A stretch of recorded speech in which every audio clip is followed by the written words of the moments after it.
What's going on, my people? Needs a bit more light in here. Let's get some more light.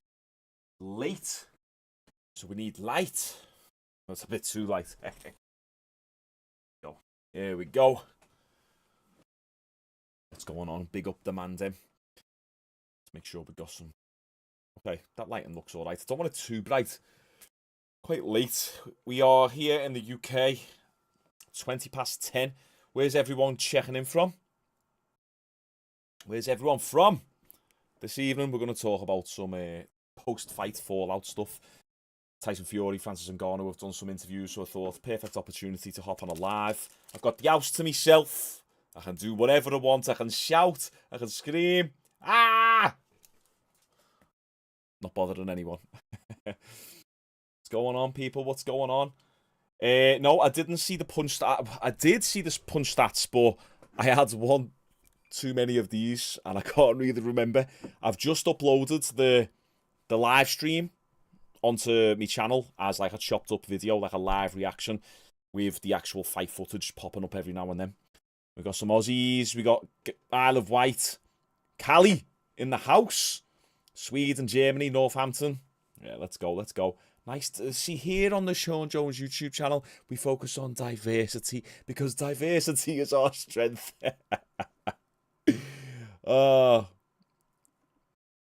Jump.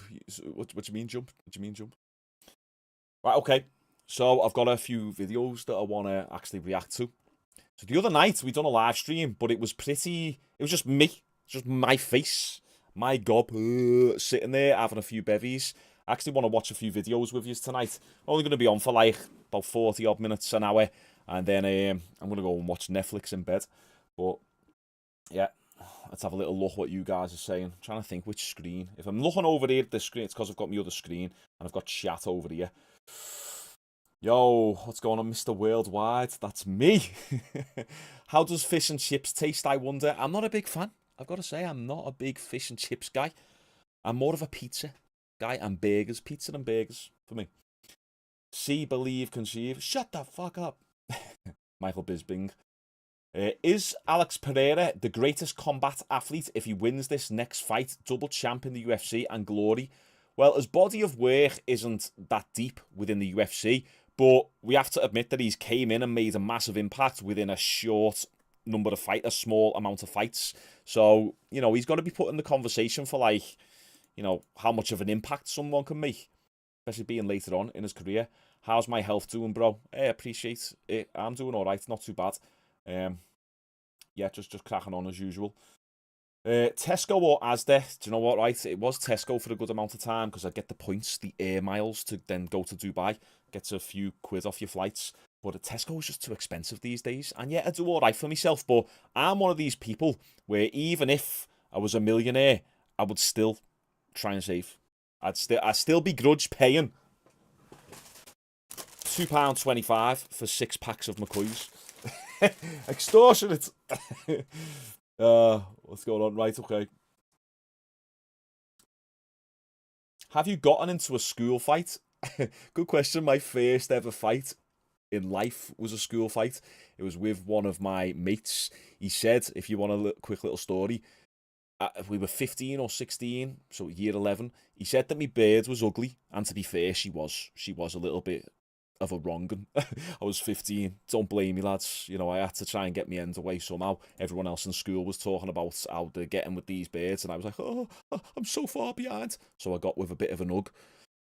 But I didn't know, though, because I met her on MSN back in the day, and she had one of those webcams that was like 1 frame a second and about 5 pixels across the entire screen, so I couldn't tell, and she wore a hat as well. But yes, he said that my beard was ugly, so I said, let's have a fight. So we went under the bridge after school. It's so funny thinking back to it. Me and this lad and then a few other mates. And yeah, we had a fight, and it was hilarious as well, because he was this Saudi Arabian lad. Funny enough, obviously Saudi Arabia last night, watching it, the fights in Saudi Arabia last night, and he was massive. His hands were like that, big, massive wrists, just like proper thick kid. And he was like, come on, let's go. And I was like, wait there, I need to warm up. So I started doing some leg stretches and some axe kicks, just stretching my leg on the wall, because I thought, I'm going to kick. I'm a kicker. I'm going to kick him in the head. And then, yeah, and he shit himself. And my mates went, no, come on, let's fight. And then he came at me, and I'd done a front kick right to his chin. And he went, oh. Then came back at me again. Oh, kicked him in the chin again. And then hit him with a 4-punch combo. And it broke his nose. And his nose was just all twisted. There was all tears down his face. And I felt so bad. Like, instantly, like, just regret kicked in. And I was like, oh, I'm so sorry. This is my mate. I was like, I'm so sorry. And I tried shaking his hand. He was like, oh, no, I'm fine. But his nose was mangled. And the fit birds from our school came over and went, what happened to you? And he went, I walked into a wall. I was like, shut up, I've just battered you. I was like the most popular kid in school for about a day and a half. And then that was it then. Back to normal. So there's a little story time for you. Someone said, bro, you can't fight, stop the cap. Okay, lads, all right. I can't fight. I've just made that story off the top of my head. I'm trying to get clout from lying about a fight that I had when I was 15. I'm 35. You think if I wanted some clout and I wanted some attention, I could make up a better lie than that, couldn't I? A better lie than I had a fight 20 years ago. And I was, oh, you absolute, oh, fucking divvies. Right, okay. Darren Till's story on James English. I haven't seen the full podcast of that. But yeah, anyway, so tonight I want to react to a few of the interviews that have happened after this Fury and Ngannou fight. And, you know, we're going to just have a little bit of a chill stream together. Some of you might have seen them already, but I'm just going to load them up now for us. Just hang fire a sec. Because we've got quite a few. Well, folks, what do we make of that? 10 rounds. Quite a few things that have happened. So let me switch the screen. Someone said he's making it up again. Shameful. All right. Fuck you. I'm 35. What are you saying? Would you watch an Ngannou versus Wilder fight live or watch the replay the day after? I always used to watch replays, but now that I'm kind of in this YouTube world, I am really up for doing live streams and watching it live. It's just a problem because I'm in the UK and the fights are always on at like super late times. Shaun Bones Jones, yeah. When I was skint, everyone used to call me On the Bones Jones. For those who don't know, On the Bones is a UK slang for being skint, having no money. Right, nice one. Okay. Right, Conor McGregor. I'm going to go through some live reactions after this fight. This is hilarious. I just this is quite funny, to be honest. Listen to what McGregor says directly after the decision of Fury winning. 95, 94, a one-point decision on the third card. Winner by split decision. Still undefeated. Oh my God, you're the boxing crew. You said it again, you cunts, yeah? Yeah, we notice us. Fair play. Fuck, who gives a fuck? He says, you did it again, you bastards. Fair play. Who gives a fuck? Yeah, we notice us. Fair play. Fuck, who gives a fuck? There you go. McGregor, he's a character. Who gives a fuck? Kind of speaking a lot of people's minds. It's like, because it was an actual legit heavyweight boxing fight that's going to lead to much movement in the heavyweight division. It kind of is like, well, it's kind of like an exhibition. Who gives a shit? But it does have implications, doesn't it? Because Tyson Fury arguably lost that fight. So what is going to happen to the heavyweight division? Eddie Hearn, let me change it back to my face. Eddie Hearn actually done an interview and he spoke about this. He spoke about how this is going to affect the potential Usyk fight. Let's load it up right now. Tyson Fury, everyone was mad at Tyson Fury. I think the reason why he's getting a lot of hate at the moment is because Eddie Hearn just right there, is because everyone was saying that he was ducking Usyk and he should be taking that fight, and there's plenty of other fights he could take, and instead he's going for an easy paycheck with Francis Ngannou, and look what's happened now. He's lost the fight. So Tyson Fury's getting a lot of hate. I give people the benefit of the doubt. What do you guys think? You let me know some your thoughts in the chat.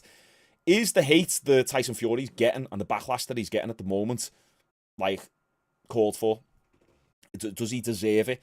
I always err on the side of, like, well,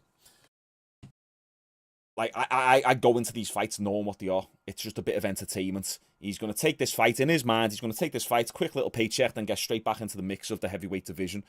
Like, so I always err on the side of that, really, and give him the benefit of the doubt. But it's just changed a few things. If he would have dominated Francis, it would have been like, right, okay, on to Usyk he goes. But because it was such a close decision, he's getting a lot of hate. Right, before I dive into this Eddie Hearn interview, we've got a donation by Zaid, £5. Nice one, mate. I found you because you've got because of the Misfits build-up. Now I've gotten into the UFC. Watch it, and I've started BJJ because of you at 14. Hey, fantastic, mate. Absolutely fantastic. Good age to be getting into BJJ. If you can start some sort of striking martial art as well and pair that with BJJ, you're onto an absolute winning formula.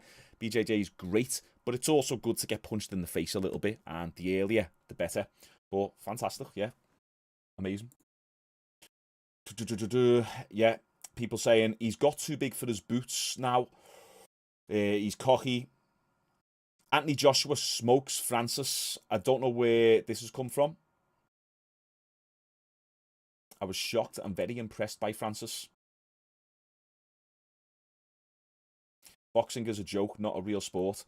Do you know what? I touched upon it in yesterday's video about, like, how there's so much more criteria and it's so much more subjective when you score in boxing than it is when you score in MMA.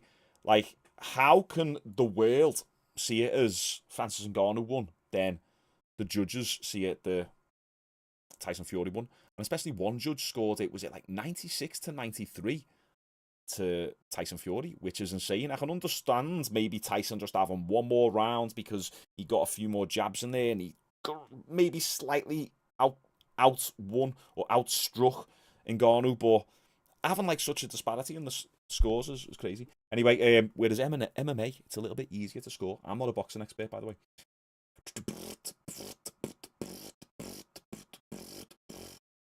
Who you got for Usyk versus Fury?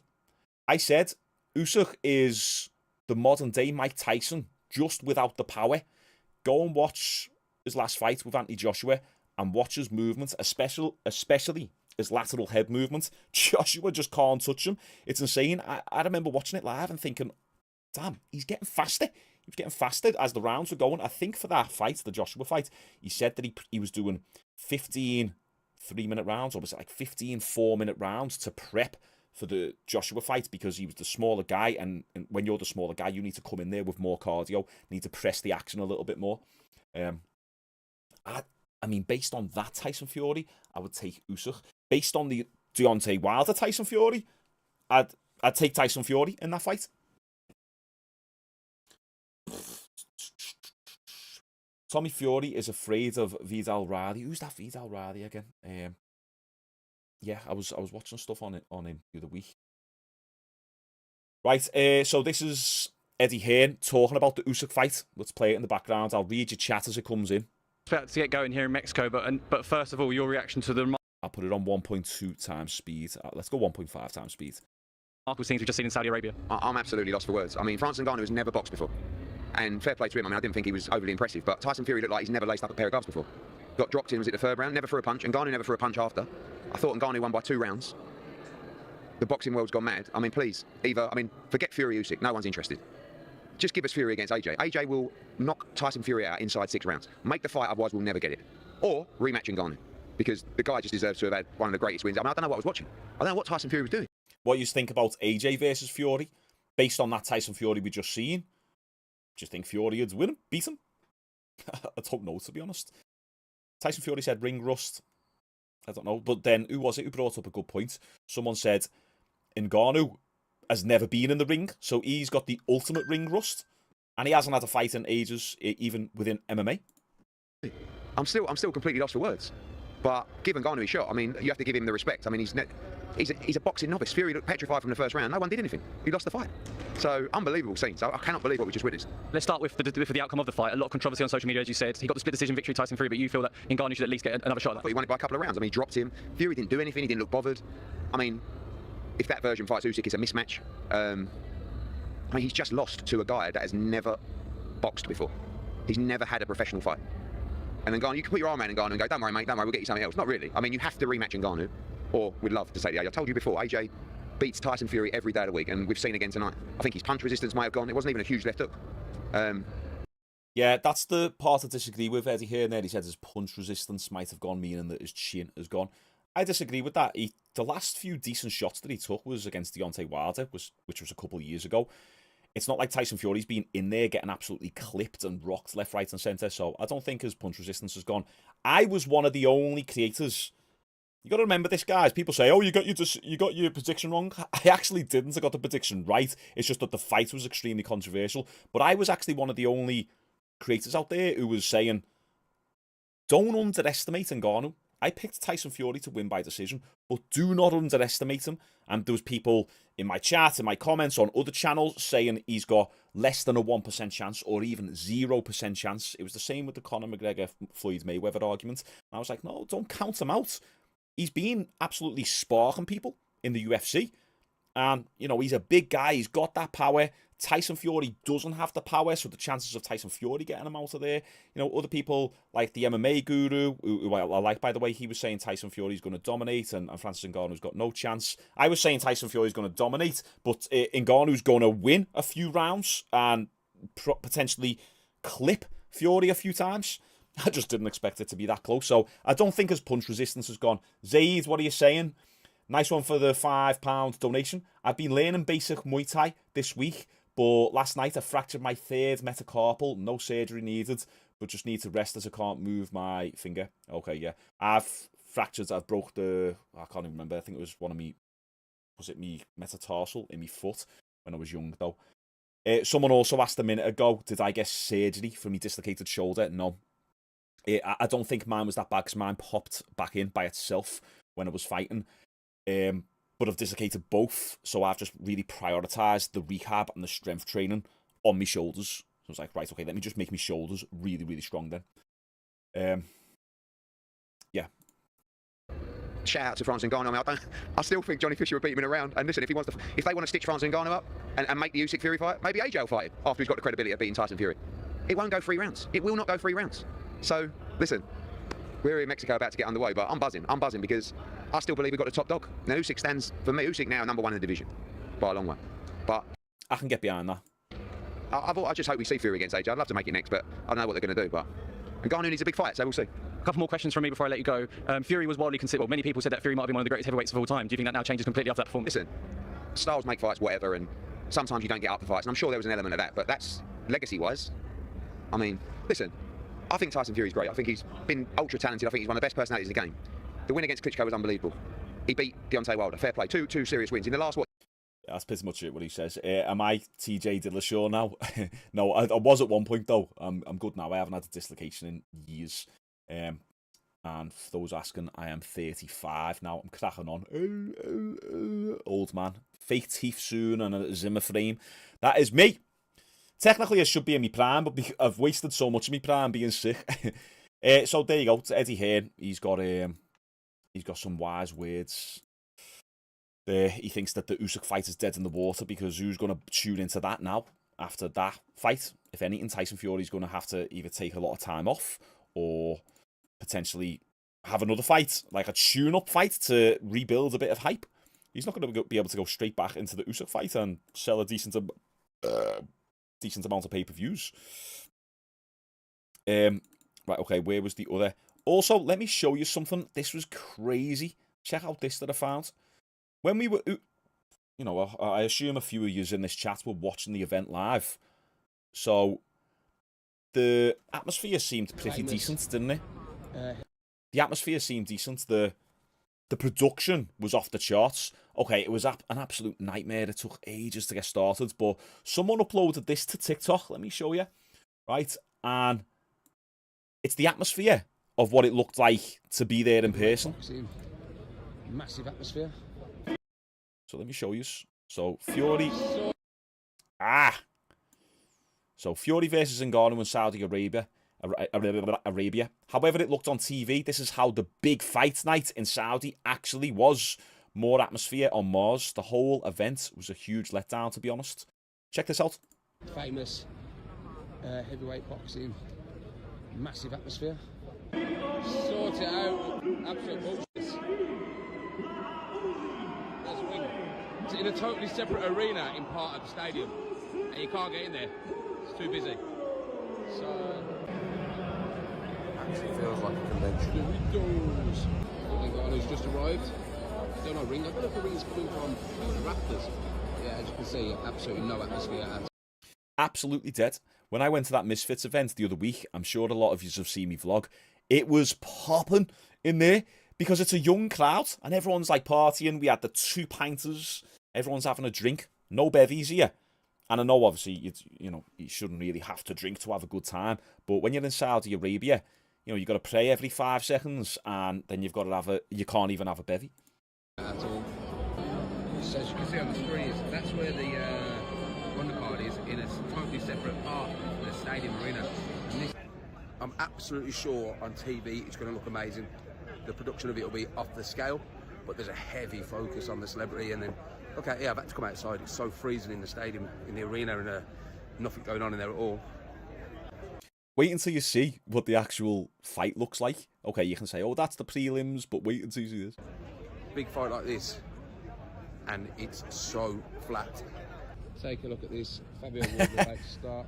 It's dead. And this is outside the arena. There's hardly anyone in the main arena. People sitting on the curbs, on the grass verges. There's actually people asleep in That's because it took 5 hours to get started. the concourse. Unbelievable. Flatter than a sat-on balloon. It's a shame. It's sad to see. So this is the actual fight now. Atmosphere. This first round. Hear a pin drop. Being polite, you can literally hear people on the other side of the stadium. However it looked on TV with the celebrities and all that, the atmosphere before, during, and after the actual event was non-existent. It really was. I'm sure they've added sound effects in after, because when I was watching the pay-per-view, it sounded like it was proper popping. Like, there's no... That's the actual Ngannou and Fury fight right there. You can hear people talking, like, from the other side of the room. Listen. This first round. Very tense for being polite. You can literally hear people on the other side of the That's round 7. stadium. However it looked on TV. That's the thing with, Saudi Arabia and that. You can throw all the money in the world at these events and have the biggest productions, but you can't buy character. You can't buy the fandom, the fan experience. We're the best places to fight in the world. You've got Vegas, you've got the UK, the Australian crowd are phenomenal. Brazil is one of the worst places because they're dead quiet. If they never show any respect to any of the fighters. Japan is a little bit like Saudi Arabia because, especially when the UFC go there, because they're dead quiet, but they do it out of respect. I just believe all this, I don't know, I'm probably giving an uneducated take here, but I believe the fighting's that new to Saudi Arabia. Isn't it meant to be haram as well? Like in these Muslim worlds, isn't fighting actually deemed as haram and it's not good and you go to hell or whatever? I don't know, but maybe that's why. Maybe that's why it's dead, because they don't actually intrinsically agree with it. Just crazy anyway.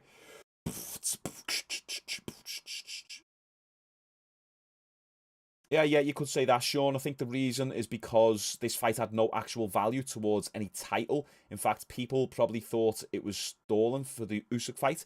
Yeah, but I don't know. If that fight was on in the UK, I just feel like there'd be a lot more atmosphere, wouldn't there? And there's no bitches and boos. Supernaturals, never a true word spoken right there. Yeah, so interesting. We also, I haven't watched this yet, but Tyson Fury has done an interview. He didn't do any interviews, and then he dropped this right as I dropped. Protect yourself. Protect yourself. Yeah, he dropped this interview right as I dropped my video the other day. So let's check out what he's actually saying here and if he gives any excuses for the fight. See what he's saying. First of all, it's been 24 hours since your fight. How are you feeling? I'm feeling good. Had a good day today. Had a bit of chill out time. I'll just answer a couple of questions before we dive into this interview. I've never done any MMA competitions. I've had kickboxing competitions back in the day, but like when I was between age 17 and 20, so it's been a long time. And then I qualified as a PT when I was 22 and stopped it for a good amount of time. That's why I wanted to book a fight this year, but it's looking like it'll have to be next year now.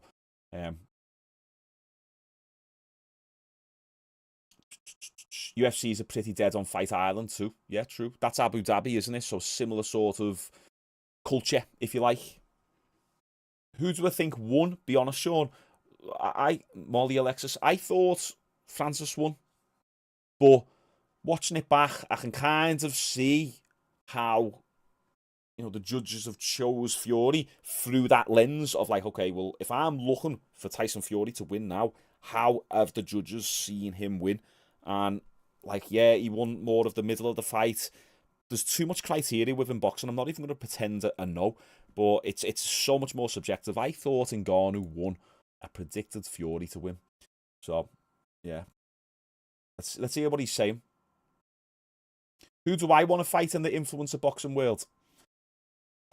I don't know. This is new to me. I only started my channel properly this year.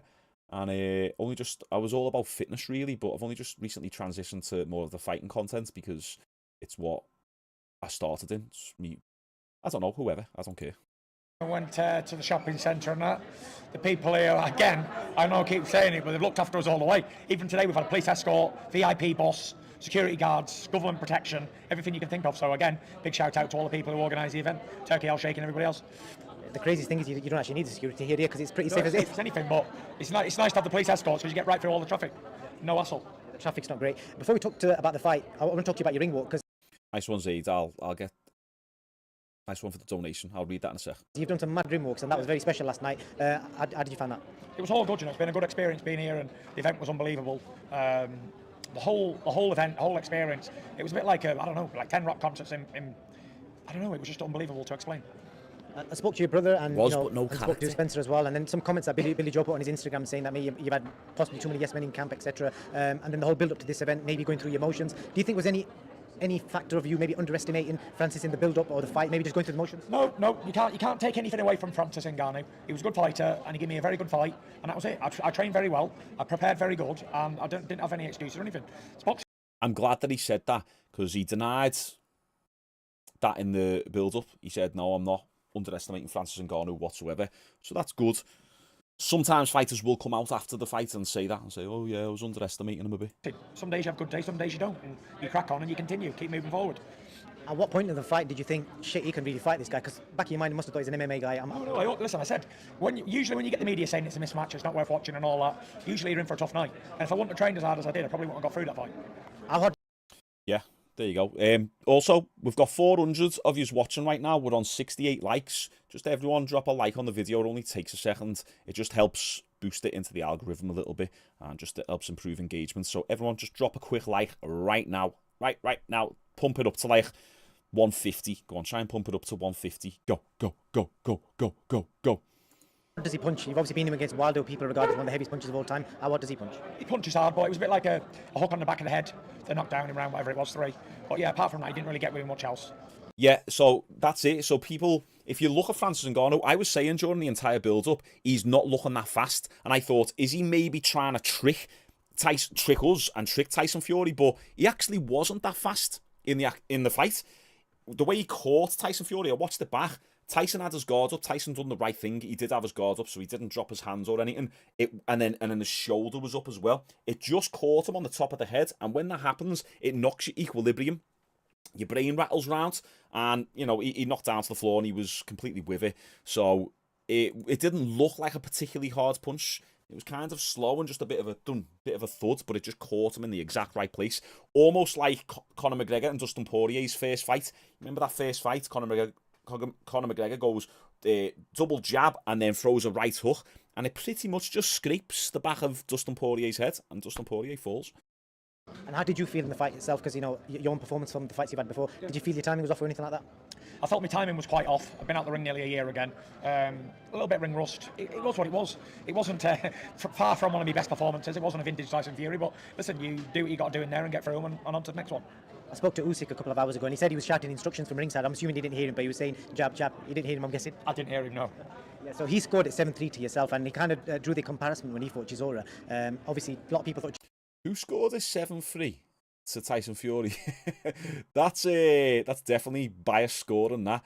Let's get a few more likes, boys. Push it to 150. We got 7 more likes. Come on! Chisora won that fight and he got hammered for the fact that they said, oh, you're a cruiserweight, you shouldn't be a heavyweight.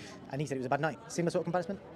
Listen, I don't know about bad night because that's taking it away from Francis Ngannou's performance. He did very well, and that's it really. It's boxing. You can't be the best version of yourself every time, but it's about keep going and on to the next one, which is Alexander Usyk for the Undisputed Championship. Talking to the next one, how you feeling? Okay, so he wants the Alexander Usyk fight for the championship. Are you carrying any injuries and are you just going to be guided by your team? Surface bruising really. There was a bit of an head clash in there, and obviously there was a couple of punches as well, so nothing major. No serious injuries. And date-wise, have you got any update? I know your team's kind of suggested it won't be December 23rd, they want to take into next year. No, I'm just going to leave it to the guys who's promoting it and putting the events on, you know. I'm just going to go back now, take a rest and get back in the gym. Usyk left a message for you saying, be ready, etc. And he said he loves you. He seemed quite genuine. I think there's a lot of mutual respect, even though on paper sometimes it doesn't appear that way. You got a message for him? Yeah, listen, get yourself prepared and we'll put the biggest fight of our generation on, the fight of the century, for the Undisputed Championships of the world. The last thing, your old friend Eddie Hearn, obviously he's had an opinion about your fight, and he basically... Eddie Hearn's a sausage. I don't care what he says. It's nothing good anyway, so forget about it. Don't even... He's a fat sausage. Read it to me, not interested. I'll leave it at that. Tyson, any last message to your fans? You can have some time off, enjoy Christmas and... Yep, big shout out to everyone who tuned in. Big shout out to all the Riyadh season, everybody over here involved, all the team, all the sparring partners, all the training partners, Sugar Hill, Jelena, everybody. We had a fantastic camp, and we roll on to the next one. Gypsy. I'll see you all sometime next year. Have a good Christmas if I don't see you, and a Happy New Year. Gypsy King, Tyson Fury, thank you for your time. Okay, how do you think he come across in that interview? I thought he'd done the best, made the best of the situation. Because, let me just turn that screen off. Like, what's he meant to do? He didn't get pulled into the whole narrative that Ngannou should have won that fight much. And I think that's the best thing you can do. Usually they say the best thing to do for haters is just ignore them or doubters or whatever, even though we're not haters just by disagreeing with the decision. But I think the best thing for him, which is what he's just done there, is to just try and, you know, brush it off and move on. And he didn't deny that he didn't deny that he struggled. He said, yeah, ring rust, I couldn't get my coordination, my technique or my timing felt off. So he's accepted that, accepted a little bit of accountability, and then it's just kind of water off a duck's back and move forward. It's probably the best thing he can do, really. I want to see, now we're seeing, what are you saying in the chat first? Oh yeah, we had Zaid, didn't we? Yeah, am I ever going to make a Discord server and a membership going? Yeah, I've got someone who's going to set up the Discord for me. I thought we'll do it at 100,000 subscribers. I thought because that's a good little milestone. I'm also going to be starting a second channel too, because there's a lot of content out there that I watch that could apply, that doesn't really apply to my channel anymore, because around 90% of my audience is based around fitness and fighting, martial arts, physicality type stuff. So, but there's a bunch of content out there, like about mindset, success, and red pill stuff, if you like. Even some stuff that's just, they could just do with some social commentary that can be entertaining. So it doesn't quite have a home on this channel. I'm going to start a second channel. And yeah, I'm just going to go all in on that one as well, because I've got the time. So yeah, it's all in the process. Let's get us to 100,000 subscribers by the end of the year. And I'll probably get this. All right, Kieran. Kieran in the chat. Oh, King K. Yes. Would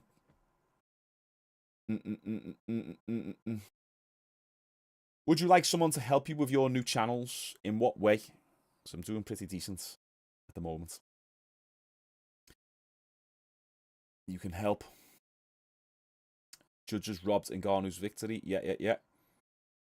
Did Dana talk about the fight yet? I haven't seen. Should we have a little look now? See if Dana White, Francis Ngannou. There's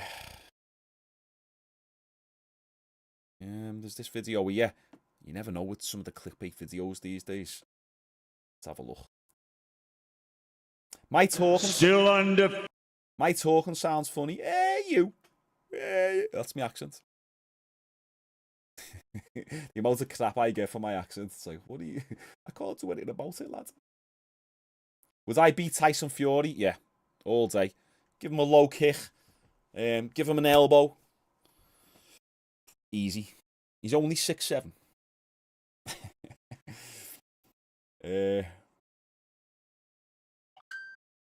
Shane Fury. Okay, let's see if this has got Dana White in the title, but you can never trust. That there's bigger opportunities outside the UFC with you know, lesser opponents.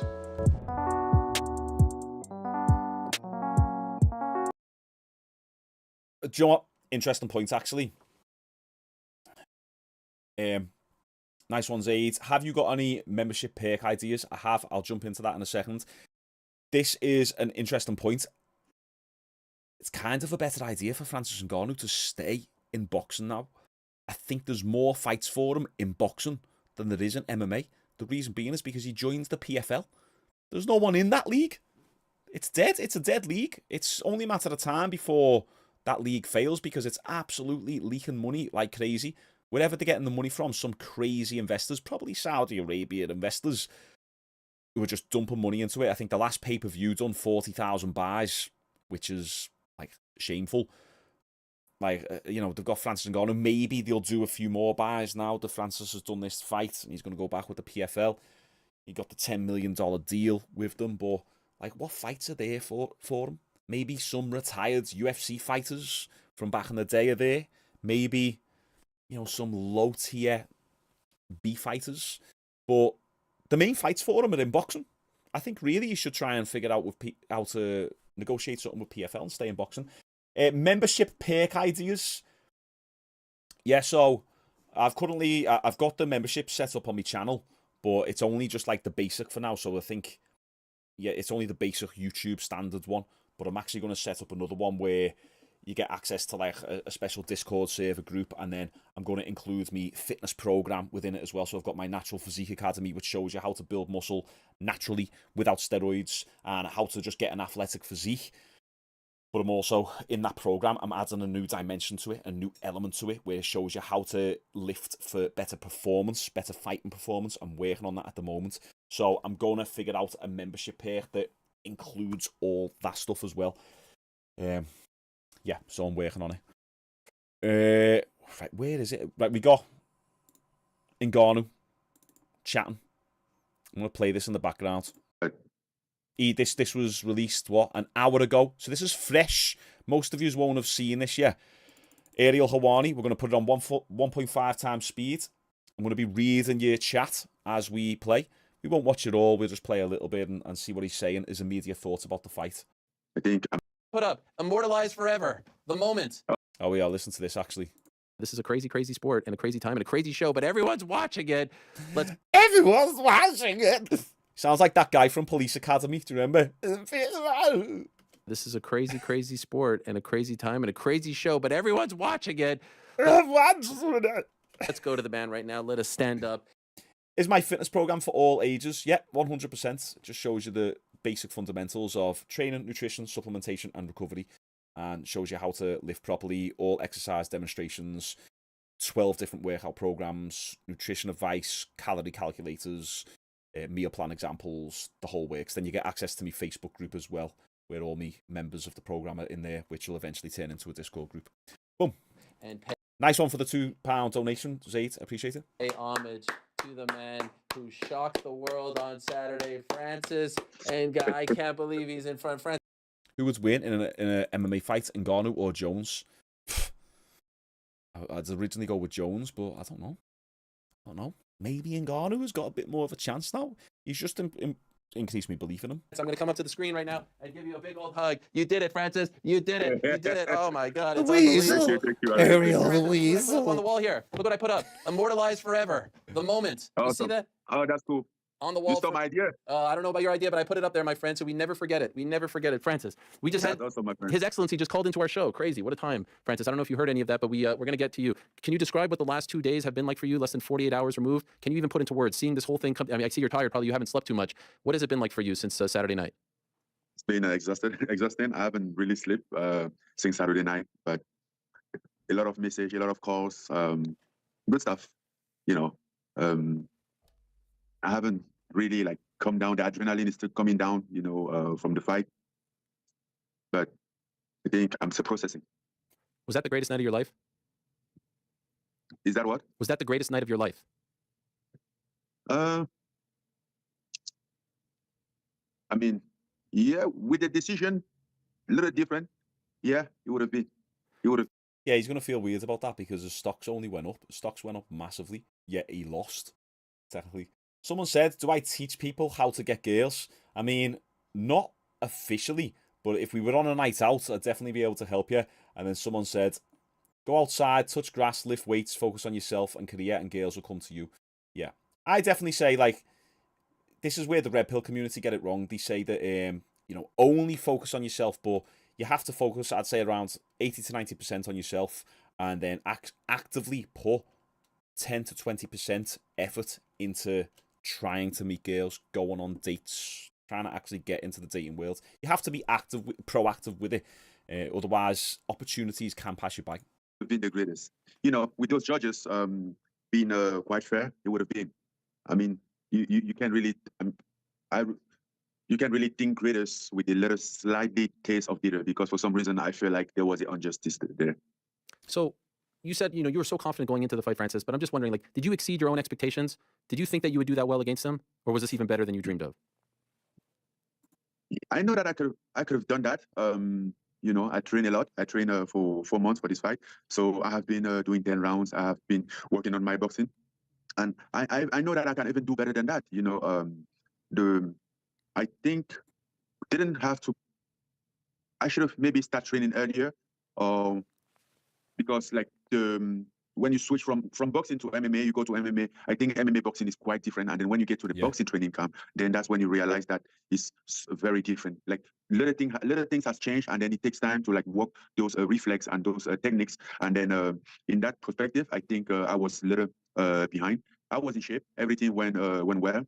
Had a little injuries along the way, but not a big deal, right? So I was in shape physically, but you know, I think like technically, I think I could be better if I have trained more.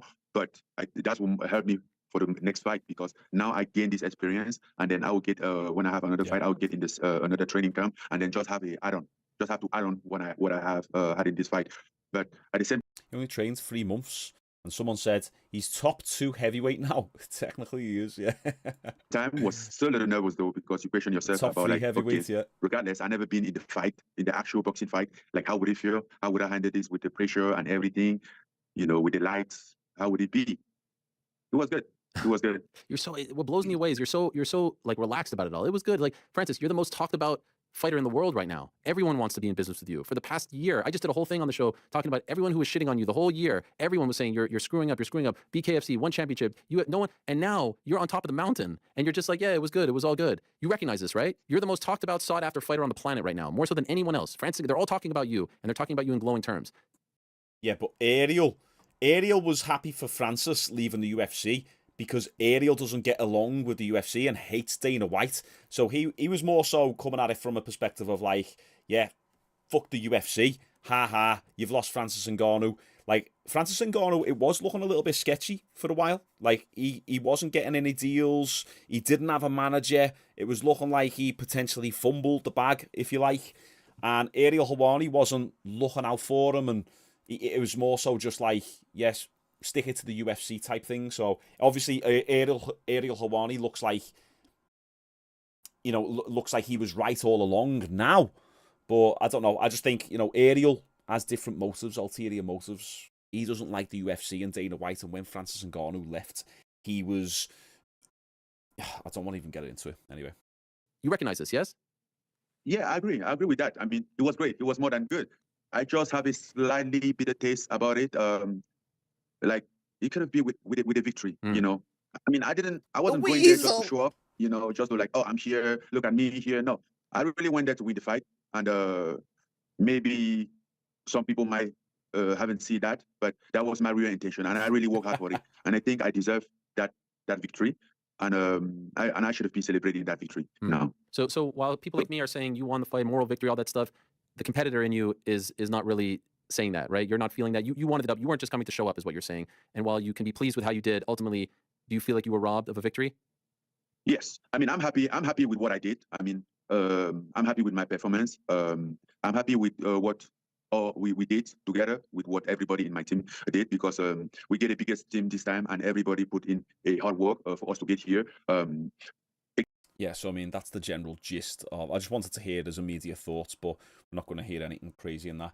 Someone said, True Geordie just went in on Fury. Watch it now. I watched a little bit of it before, and I watched a few minutes of it, and he was made up with Tyson Fury losing, wasn't he? True Geordie, Tyson Fury. I'll just show you like the first 30 seconds of this, because True Geordie. I don't know. I don't really watch much of his content because he likes to put things up as poop shoot. Especially he likes girls to put stuff up as poop shoot. So I don't really watch him. See, I've watched like the first. What have I watched there? The first 2 minutes. Then Tyson Fury. And I know that he calls out Tyson Fury for a boxing fight. This is quite funny, to be honest. In like a pathetic way. See, I hate when people talk like this, right? Let me show you. I hate when people talk like this, like as if they are the big man. I don't talk like I'm the big man. Sometimes I have a little laugh and a joke and all that. But like, this is True Geordie talking about Tyson Fury. Tyson Fury would flatten him.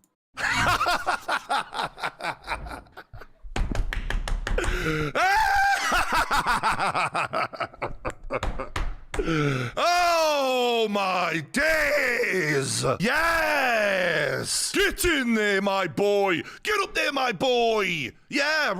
You see that trend coming out of his head? Remember that? Get up there, you big stiff dosser. Tyson, me and you, misfits. My debut. I think I could take you. I think I could you up after that. You don't want it with these debut boxers. And all this crossover stuff, we can make some money. Come on, let's have it. They say there is no... Right, yeah. Me versus True Geordie. I'd slap him everywhere. It depends. Let's go MMA. Let's go MMA, because that's my bread and butter right there. MMA, kickboxing, anything where they can use more strikes than just me hands. Oh man, born from his mother that could beat Tyson Fury. Well, they're not wrong, because Francis Ngannou wasn't born. He was created in a factory. He's a machine. Remember when John Fury said that? I'm a machine. No, this is the machine built to destroy the dictatorship that has reigned over boxing, that has kept boxing from finding out who the baddest man on the planet really is by ducking the hard fights. He took on a debut boxer for an easy payday, and you got made an absolute mug out of, Tyson Fury. You put the phone down on me. I never want to have an interview with you again. I don't want an interview. A bum like you. You can't even beat a guy on day one. Absolute dosser. They call him. Yeah, so he's absolutely going in. Someone said, size of him, no chance, mate. Let's actually talk briefly about this. Do you understand the people like this, people on the gear, slamming the tren into the backside, sticking anal beads and dildos up the bum? When they actually step the foot into a fighting gym, like, they're quite bad. They're very stiff and sluggish. I don't know. Maybe, look, I could be completely wrong. Maybe True Geordie is an absolute king of fighting, and he's got a good amount of fighting background himself, whatever. But I just think gloves on. If you want to go gloves on, shin pads on. Let's go. Use all the weapons possible. I'd get him. Like, it doesn't matter. It doesn't matter as much as you think it does. Now, in a street fight, yeah, it does matter a lot more. But if you're talking about an arranged fight, size doesn't matter as much as you think it does. It mainly matters within grappling more than it does within striking. But, like, these people are, like, extremely sluggish. Like, you know, big roidheads. When I see people like this step foot into the gym, I go, okay, sounds. Yeah, got an easy one. Got an easy few rounds. Yeah, easy few rounds ahead of me. From the Gypsy King. Well, the Gypsy King bent the knee to the African King last night. We were wondering, who is the baddest man on the planet? We set this bullshit fight up, which was what I thought it was, because we had an MMA guy who was going to pretend like he couldn't destroy Tyson Fury if he wanted to, in any way he wanted to, in a real fight. But he was going to put these gloves on, abide by the rules, and probably get his head jabbed off by Tyson Fury. But Francis Ngannou did not get that script, and I'm going to tell you exactly fucking why in this video. Now, I'm just... Nice one for AZ, killing it with the donations. £2. True Geordie versus Bradley Martin. Next Misfits. Who would be taking that fight? True Geordie versus Bradley Martin. Right, Bradley Martin punches like he's underwater. True Geordie, I haven't seen him punch. I'd actually go Bradley Martin there. I think if it was a street fight or an MMA fight, let's not go down the street fight route, because it's never going to happen. No one's going to agree to a street fight, myself included. I don't want to potentially get my teeth knocked out or get my head stomped on a curb or something. But let's go have a little bit of an MMA fight. It's the closest thing to it. That's how you prove it. Bradley Martin versus True Geordie. MMA fight. I go Bradley. They'd both be gassed after 20 seconds. Going to say from get-go, Francis won that fight. He landed the harder shots. He dropped him. He was the more imposing fighter in that fight, and everyone... Yeah, get this ogre off the screen, bro. You know what, Joey D? I agree with you. Yeah, so... Yeah, pretty... Wait there, make sure... Was there something else I wanted to show you? Oh, I found this funny, actually. Let me show you something here. This is good.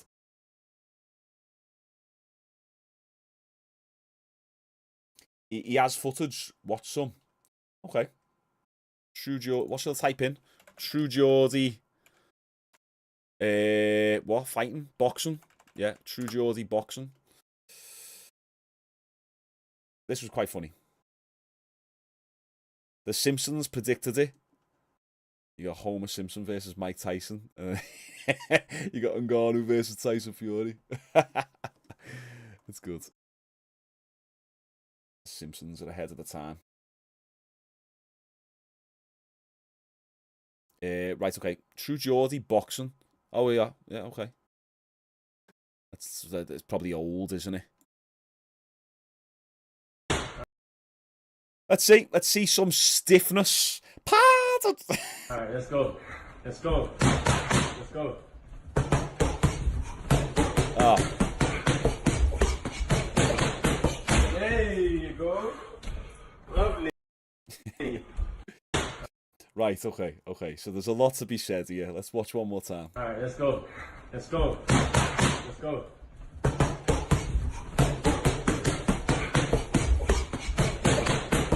There you go. Lovely. Bless his little soul. So, do you see what I mean about the stiffness? First off, he needs to take that coat hanger out of his shoulders. So, like, you can see his whole body moves like this. He punches like RoboCop.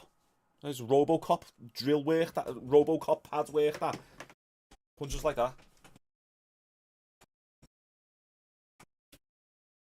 Watch again and tell me that's not what he does. Oh, True Geordie, if you're watching this, and no hate, mate, but come on, it's YouTube, innit? Right, watch, right? Let's slow it down a little bit. RoboCop has entered the chat. Right, watch. This is what I'm talking about. When you get bodybuilders, they're very, very stiff. You see what I mean? It's very there's no rotation. It's all very punching like a cardboard box, punching like a wooden plank. Like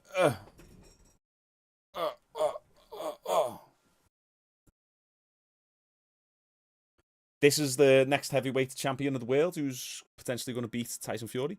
Who said that he's going to smash me? I need to join right. Once I'm going to get some footage of me fighting, because I haven't got any. Got little bits and bobs of me throwing some kicks and all that, and just shadow boxing, but not on really like no pad work. Because I'd done the majority of my fighting years ago, we'd go in. We weren't doing anything for social media. We'd go in, do the class, spar 10 rounds, 8 rounds, and then go home, and that was that. Every now and then, the instructor would do like a little story for Instagram of the entire class. You wouldn't even be able to see anything. So, no, look, I know it's his first session. I'm just taking the piss, really, but let's see if there's any more of them. But I mean, my point stands is that like some people legit will just look at size and go, oh, he'd smash the smaller person, but it's not that simple. Like if he could actually fight and was really good on the pads, then yeah, you could go, okay, well, there's evidence there that, you know, he's got good coordination and he's got the size and the skill. I can't see any more footage. Do you guys know if there's any more footage of him? There's me, Shaun Jones. Hey, Mom. No. Yeah.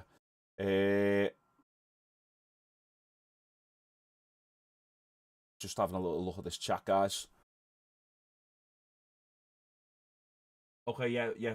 So that's that Vidal Riley. Yeah, okay, let's have a little look at him then. Yeah, he's out of breath from hitting the pads for 10 seconds. Rock'em sock'em style, yeah.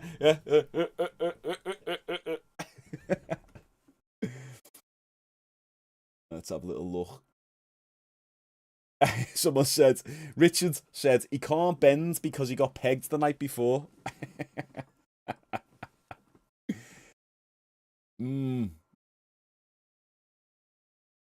Stiff because his arse cheeks are clenching too hard. It's great, this. I just scroll past one, did I? Let's see. And then oh, this one.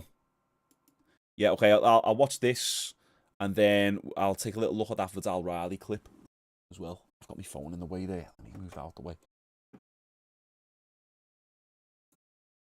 Right. I'm not like I'm not hating here, by the way. I just like to actually see his skills. He's calling out Tyson Fury, so you know this is how I fully expect when I get a little bit of footage up for people to do videos about me and go, ha, look at Shaun, he dropped his hand in this split second here, and you know do videos about me and that. So it's all good.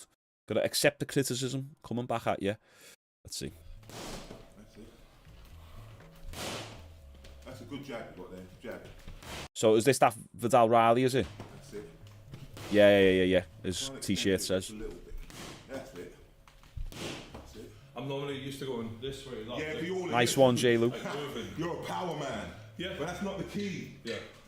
That's not how you get the power. Yeah. You're tightening up. You get the power through speed and being loose. Okay. So.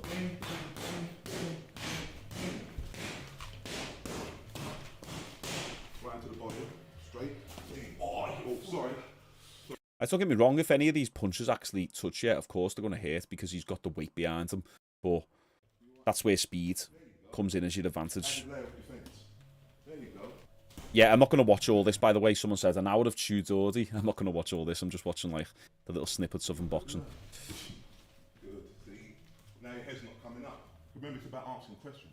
So if I throw that combination and I realise you don't bend your knees. Now you're in trouble. So I'm going to keep doing it more. Okay. Yeah. See? Don't duck. Bang. Yeah, everyone gets on at me about it's his dad. Everyone gets on at me about getting in the ring and doing a Misfits event and that. I am 100% game for it. I just need to be able to actually train. It's people like True Geordie who need to actually step up and do it. You know, people who are chatting and being chatting for a while and calling people like Tyson Fury out. I know it's in good fun and all that, but if I do it in good fun, people are like, oh, you need to prove yourself. It's like, go and show True Geordie some of this energy. He's got like millions of subscribers. He still needs to prove himself.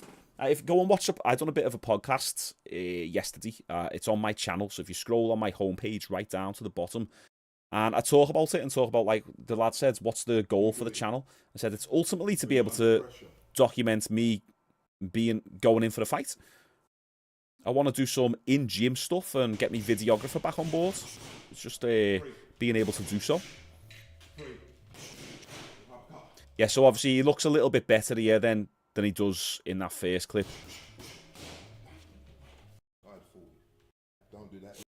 learning so much. Yeah, fair enough. Like he's going to improve, and he's a big lad. But you know, it takes a long time to, let's say, unglue that stiffness and that tightness from the body. So let me give you some advice right now. If you want to get a good physique and you want to add a lot of size, right? I've been big before. I've obviously lost a lot of gains now, but, you know, I have been big before, like 15 stone, which is like, what, 90 odd kilos, 95 kilos or something. I'm only 5'10" as well. So 15, so I was quite jacked. I hadn't done kickboxing or fighting in a while, and then when I went back to kickboxing, I was dead stiff. But if you add the size whilst also lifting and getting bigger at the same time, which is, you can do it, you just got to be clever with your programming, you don't lose the speed, you don't lose the technique. It's when people don't do any of the combat sports, any of the martial arts whatsoever, and they only lift, and then they try and go back to doing it, or try and start it for the first time, a martial art. That's when they're stiff, because they've never built in those motor patterns into their body, into their physique, into their movement. So I notice when I'm lifting and getting in better shape and getting bigger and adding muscle, whilst simultaneously training martial arts, kickboxing, even if it's just twice a week, I can add the gains without hindering my speed, agility, looseness, flowiness, technique. You know, I won't get all stiff and like a friggin' true Geordie guy. Couldn't think of a joke then. So that's the thing. If you do wanna get in good shape and add muscle, people think that they conflict each other. They don't. It just means you've got to be smart with your training programming. Maybe lift. Here's some advice for you. If, let's say, you go to kickboxing or BJJ or whatever it is on Monday, Wednesday, Friday, lift on Tuesday, Thursday, Saturday. Just stagger the days. It's the easiest ways to do it. It's the easiest way to do it. You can do it in other manners as well. You can train like in the morning with weights, and then in the evening with like a martial art. But you've got to be really smart with how you program your weight session, and you've also got to be really smart with your nutrition and your meal timing. Meal timing doesn't matter that much unless you're training multiple times within a day. Scott, nice one for the £199 donation.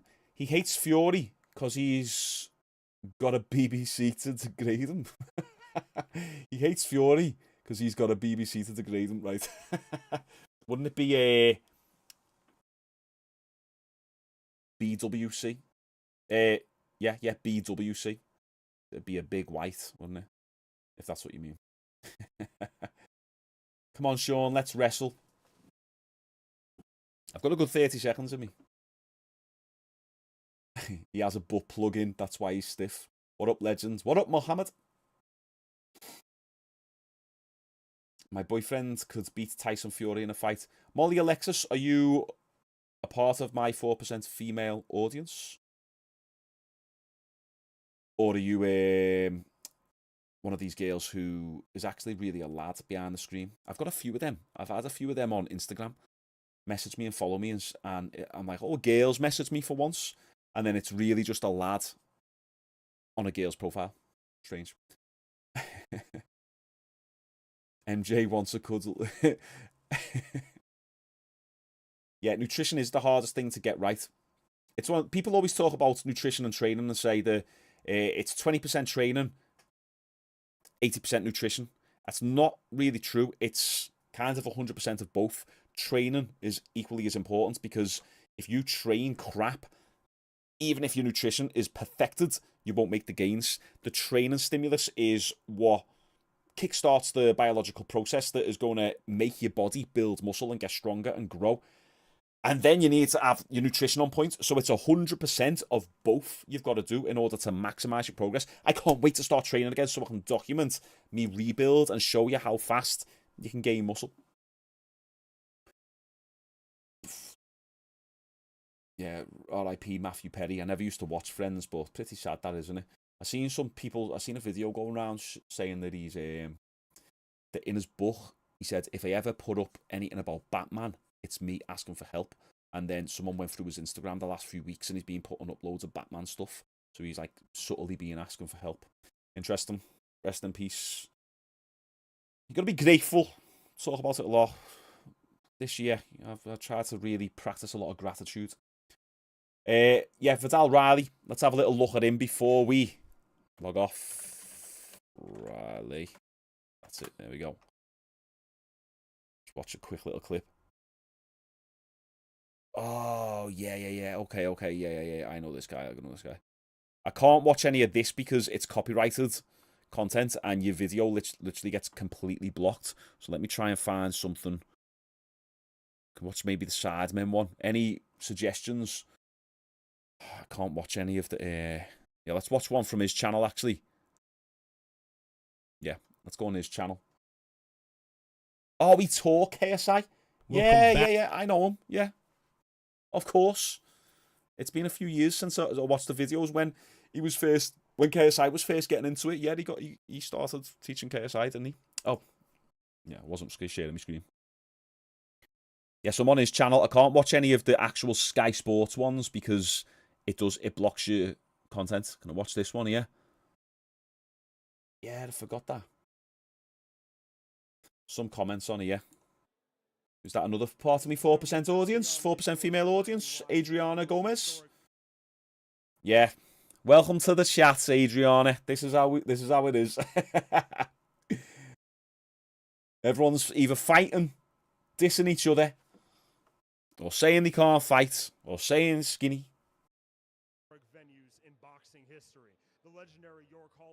Would I play with a butt plug for 10k? Nah.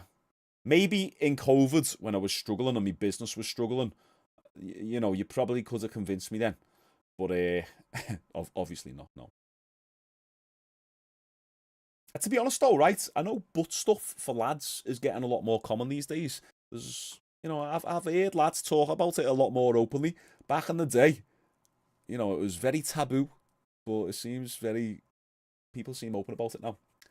Who do I think is the greatest fighter ever? We got Snid with the £199 donation. Thank you for the donation, Snid. I mean, it's such an open question. Do you mean boxing or MMA? Because, I mean, there's so many different ways you can go with that question. If we're going to go MMA, the GOATs. It's hard to pick one, but we're talking GSP, John Jones, Anderson Silva. They're my GOATs for MMA in terms of, like, skill, like, legendary status. You can't really argue with those three that much. Boxing, I mean, you got to look at, like, impact on the sport and skill as well.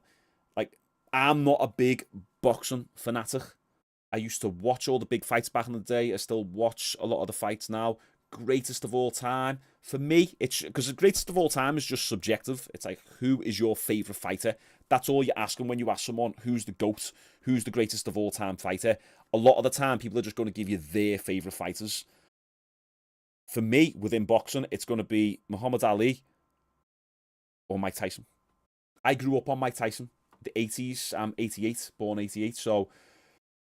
You know, I used to sit there in the living room and me parents and that would pay, and my grandparents would pay for the pay-per-views, and then the fight would be over in 20 seconds and everyone would be angry about it.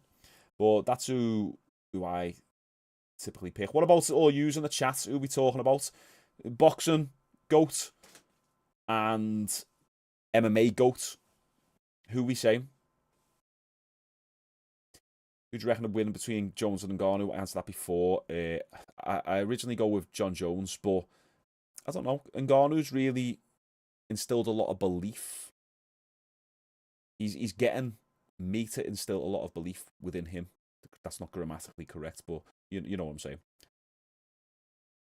Ernie Shavers, yeah, I know him. Yeah, one of the hardest punchers. I only recently just got introduced to him, to be honest, from like a few months ago. Yeah, Ernie Shavers. Foreman, boxing. I was actually watching some clips of George Foreman, was it today or yesterday? Just hitting that heavy bag. You know, the infamous clip of George Foreman hitting the heavy bag.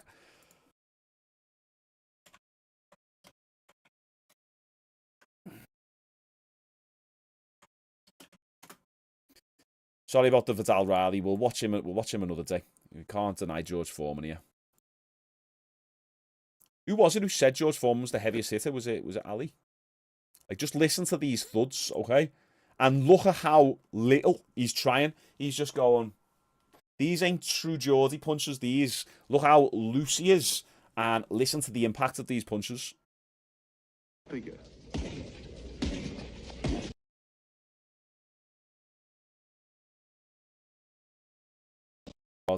I need a new computer with a better graphics card because this keeps glitching. So all the donations will go towards that. And he had a trainer, Dick Sadler, tiny by comparison to Foreman, and Sadler would hang on to the heavy bag, but Foreman would hit this bag. Sadler would just literally be picked off his feet. Just listen. Foreman hitting the heavy bag is one of the more prodigious sights I've had in my life. It seems to me that of all the people I've seen hitting heavy bags, including Sonny Liston, no one ever hit it the way Foreman did.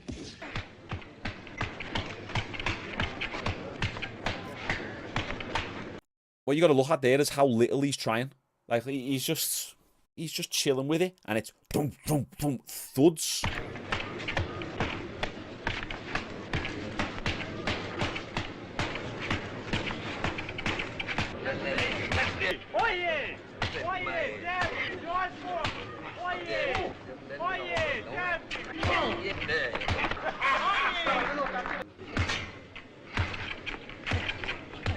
This bit.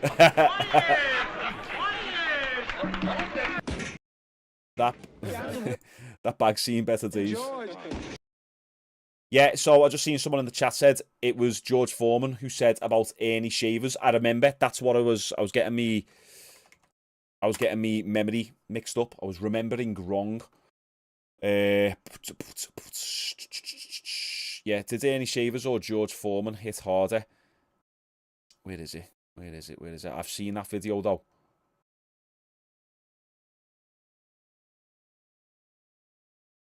Yeah, there, isn't it? Yeah, hardest punches George Foreman has ever faced.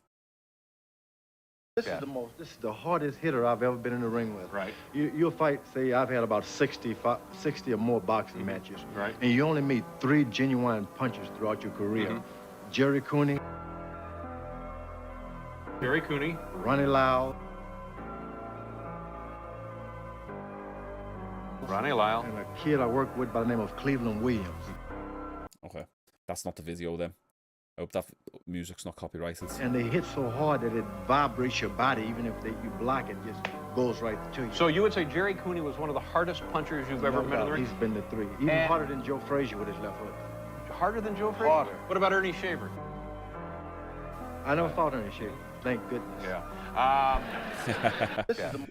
I never fought him, thank goodness. Like, back then, obviously I'm not a boxing expert here, but back then, like, the heavyweight division was just so much more entertaining, so deep, full of talent. When you compare it to today's heavyweight division, it's pretty thin, isn't it? Oh, I've had another donation. Zaid, you're killing it tonight, mate. The Shaun Jones brand is evolving. Yes, indeed. Hey, and I just want to say to everyone as well, thanks to everyone who's tuned in the last year. It's been a good one, and we've had a good ride here. We started the year at 1,000 subscribers, and you know, we're doing these live streams now. We're evolving, and I'm not stopping, guys. I want to take this to the top. When I start something, I usually take it to the very top. And yeah, I just love it. I love interacting with everyone and the chat and all that. Like, I just want to keep going. So appreciate you. How many times do I say divvy per video? Quite a few. The thing is with YouTube, it doesn't let you swear. And I want to usually say naughty swear words, but I can't. So I have to resort to me backup swear words. Me parental advice. What am I trying to say? Me censored swear words. That's what I'm saying. It's getting late now. And divvy's one of them. Did I ever see Foreman versus Frazier? I did. It's been a while since I've watched it. It was the golden era of boxing. I mean, that's exactly what I was trying to say. You put it better than me. Yeah, because all of them was determined and came from nothing. That's what made them bitter. Meant better.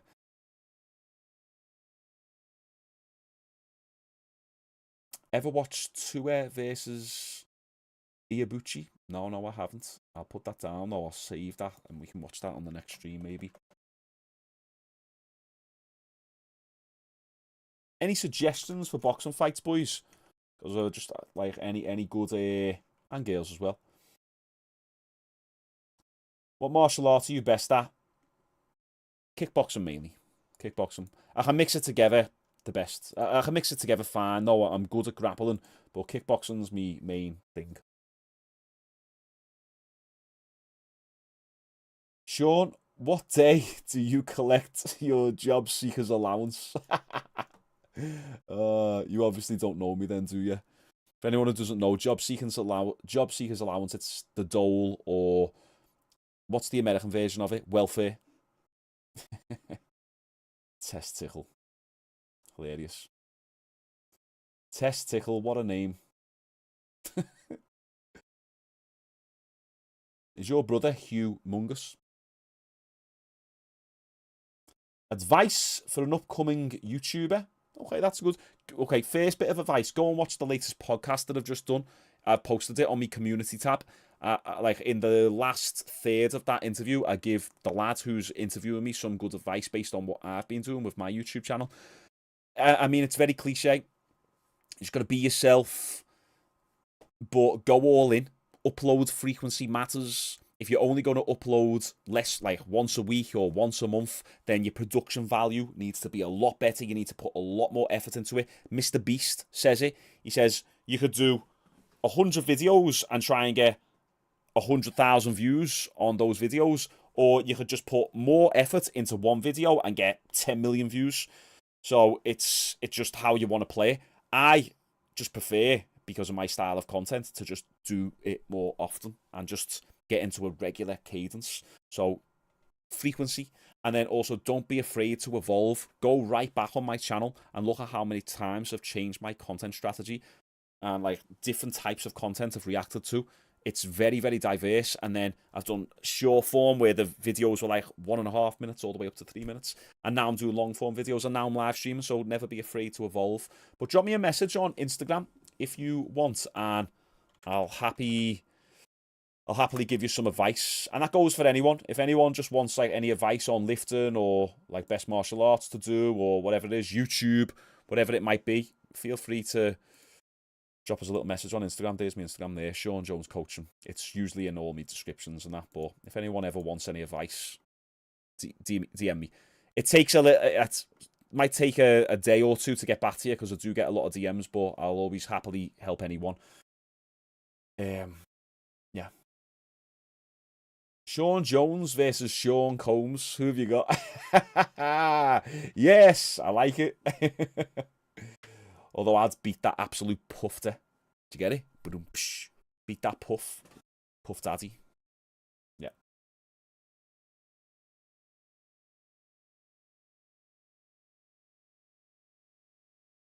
Yeah, someone said, you can upgrade and learn on the job, but your experience comes from uploading. So one of my former mentors taught me that, like, most people make the goal. Like, let's look at weight loss, for example, or building muscle. Most people look at the mountain ahead of them, like a big, massive mountain, and they're like, oh my word, how am I going to conquer this mountain? And they try and make the goal the peak of the mountain. Instead, make the goal your first step, or the first base of the mountain, or your first 100 meters. And just make the goal the action of doing whatever you need to do to get to the peak. And if you want to be successful on YouTube, if you want to have a successful business, if you want to own a gym like me, you want to be a personal trainer, you need to make the action. You need to find out, okay, what are the 3 things that are going to move me forward towards the goal? Forget about the top of the mountain, but what's the 3 things that if I just do them on a daily basis, it's probably going to get me closer to it? And then make the goal those actions on a daily basis. So the goal for me isn't 100,000 subscribers. I said, oh, it'd be good if we could get there by the end of the year, but if not, it doesn't matter, because my goal was always to just focus on uploading. That's it. Just get an upload up, and just the goal is the action of uploading. Do that, and then be patient over a long enough time horizon, and it would be unreasonable to think that you're not going to be successful in a good amount of time, but also be willing to change and adapt and grow and take on feedback. Okay, some people will upload crap content and they've got no personality, or they're dry as whatever. What's a good analogy? Dry as, what is it? Dry as Gandhi's flip-flop? Or is it wet as Gandhi's flip-flop? I'm not the best with analogies, despite being a rapper. They've got no content, they've got no personality, they've got shit content, and then they never change it up. And then they wonder why I've been uploading every single day for 100 days, I've got no more subscribers. It's like, yeah, because your content's shit. Do I have Shaun Jones t-shirts? I don't. Maybe sometimes in the future. But I'm not going to do a t-shirt with Shaun Jones on it, because who wants that? It'll be something cool that has got nothing to do with me as a person. How long did it take you to get to where you are now on YouTube? I started this year at 1,000 subscribers, and I was getting 10 views, 50 views on a video, nothing. So, you know, I got those 1,000 subscribers in 2015. You can go back and see the content that I made. I was dead silly. It was awful. It was done on my phone, which was a potato, and I literally filmed myself looking at my computer screen over there. So it was terrible. I got to 1,000 subscribers just by being a bit silly, but then just didn't do anything with my channel for years, uploaded here and there. And at the start of this year, I went in all in with this strategy.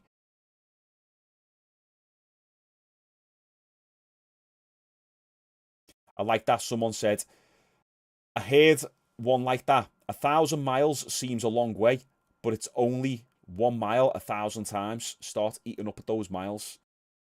Yeah, that's good. Dry as a nun's box. Thanks for the analogy.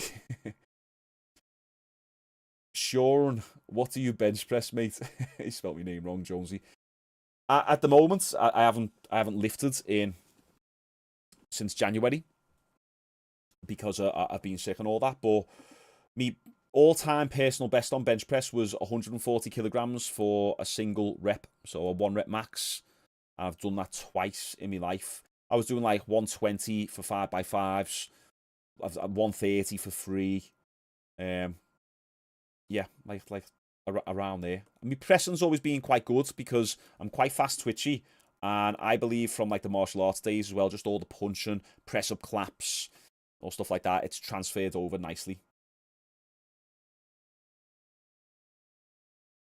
Yeah, and I totally agree as well. The classic boxing matches back in the day were a lot more entertaining than what we see these days. Let me actually just try and show you something here. Yeah, there's a little bit of entertainment for you. So if you go right back on my Instagram, here's my first ever 140 kilogram bench press. 40 kilograms, natty bench press. It's not the cleanest of reps, but it's quite funny. Liverpool, then push and shout your way through Natty Street just around the corner. Come together for Christmas lunch or dinner at holidaysnighthotel.com. You can make your home your own for less with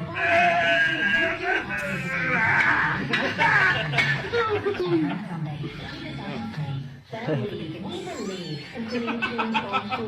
140.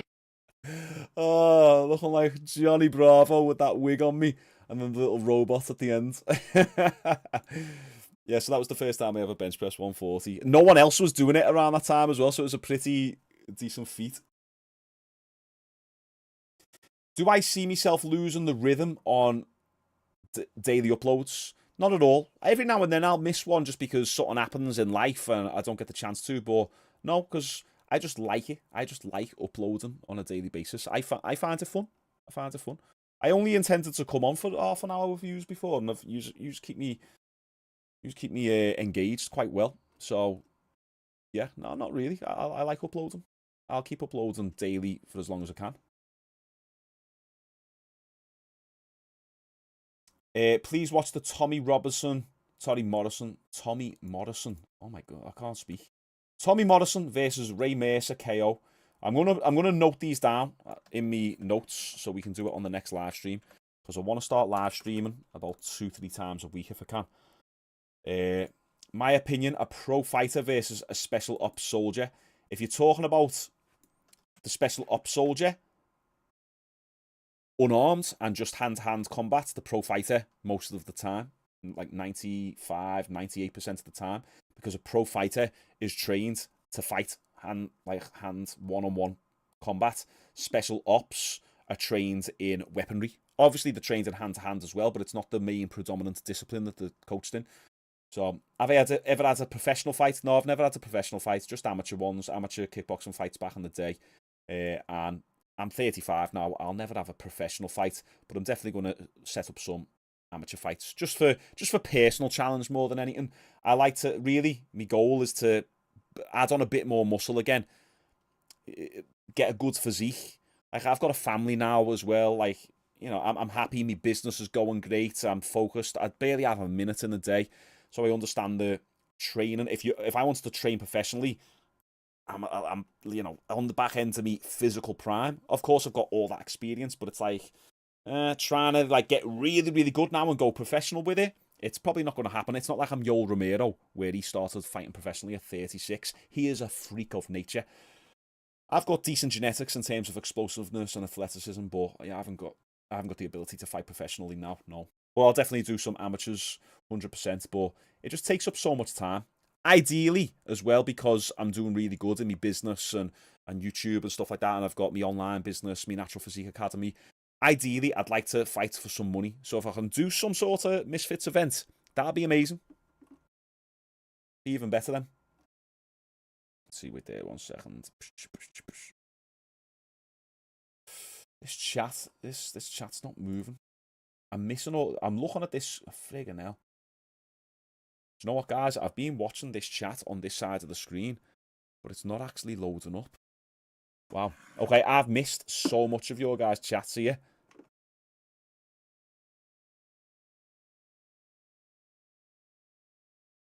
Right, bear with me a sec. Let me catch up on all this chat. Wow.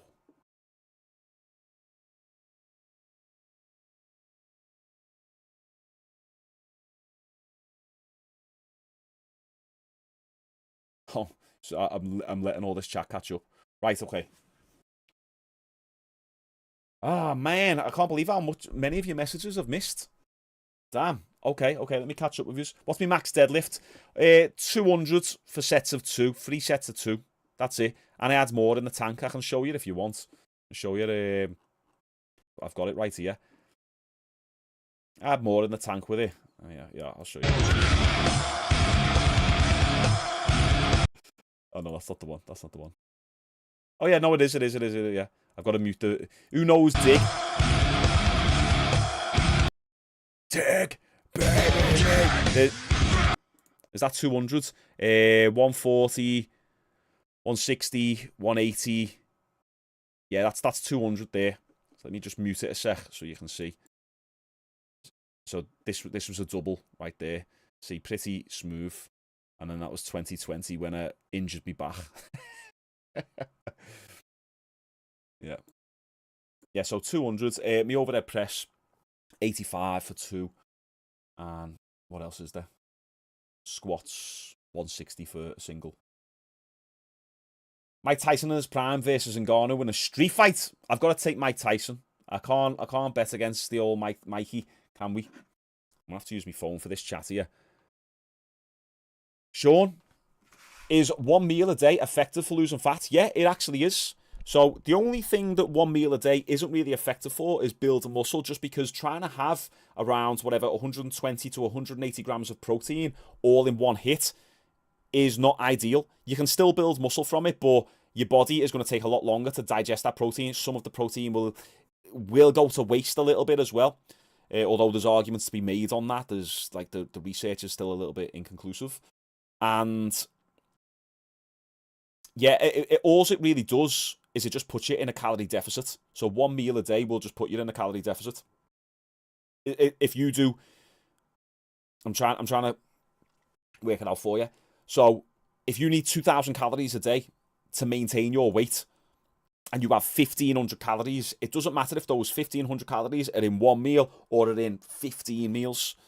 As long as you are in a calorie deficit, that's all that matters. I actually, when I'm dieting especially, I only eat twice a day because my day is that busy. I'm up I'm down at the gym. I'm doing my personal training sessions. I'm doing meetings with personal trainers, helping them grow the business. And then I'm sorting stuff out in the gym. And then I'm coming back. I'm doing my online work for my Natural Physique Academy.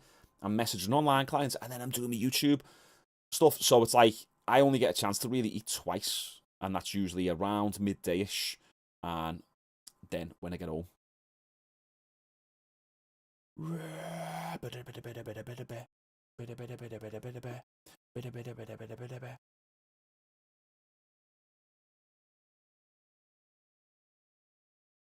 Some of these comments are hidden because you're using naughty words. Let me show them.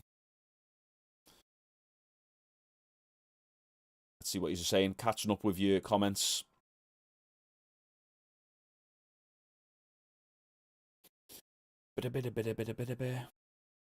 How often do I train my neck? You've seen that guy on Instagram called Neckzilla? Yeah, he's crazy. Neckzilla. I'll show you first, and then I'll tell you how many times I train my neck. When I am training, of course. Yeah, this dude is absolutely ridiculous. Look at this guy. You see that? That's Photoshopped, that one, but this one isn't. Absolutely crazy. That's just crazy genetics, that. If you look at him, like his muscle insertions just hang over his limbs like crazy. Just crazy traps. I train my neck, when I do train my neck, so I train it specifically for kickboxing, and then also it's good for aesthetics. So my neck's like lost a lot of size because I haven't lifted, but when I was training it, I usually do it daily. I'll do neck curls, so where I put a plate on my head like that, and I'll do that, say Monday, Wednesday, Friday, and then I'll do the head harness neck extensions where I'm lifting the head harness up on the Tuesday, Thursday, Saturday. So I'm training it. I'm training the front of the neck 3 times a week and the back of the neck 3 times a week.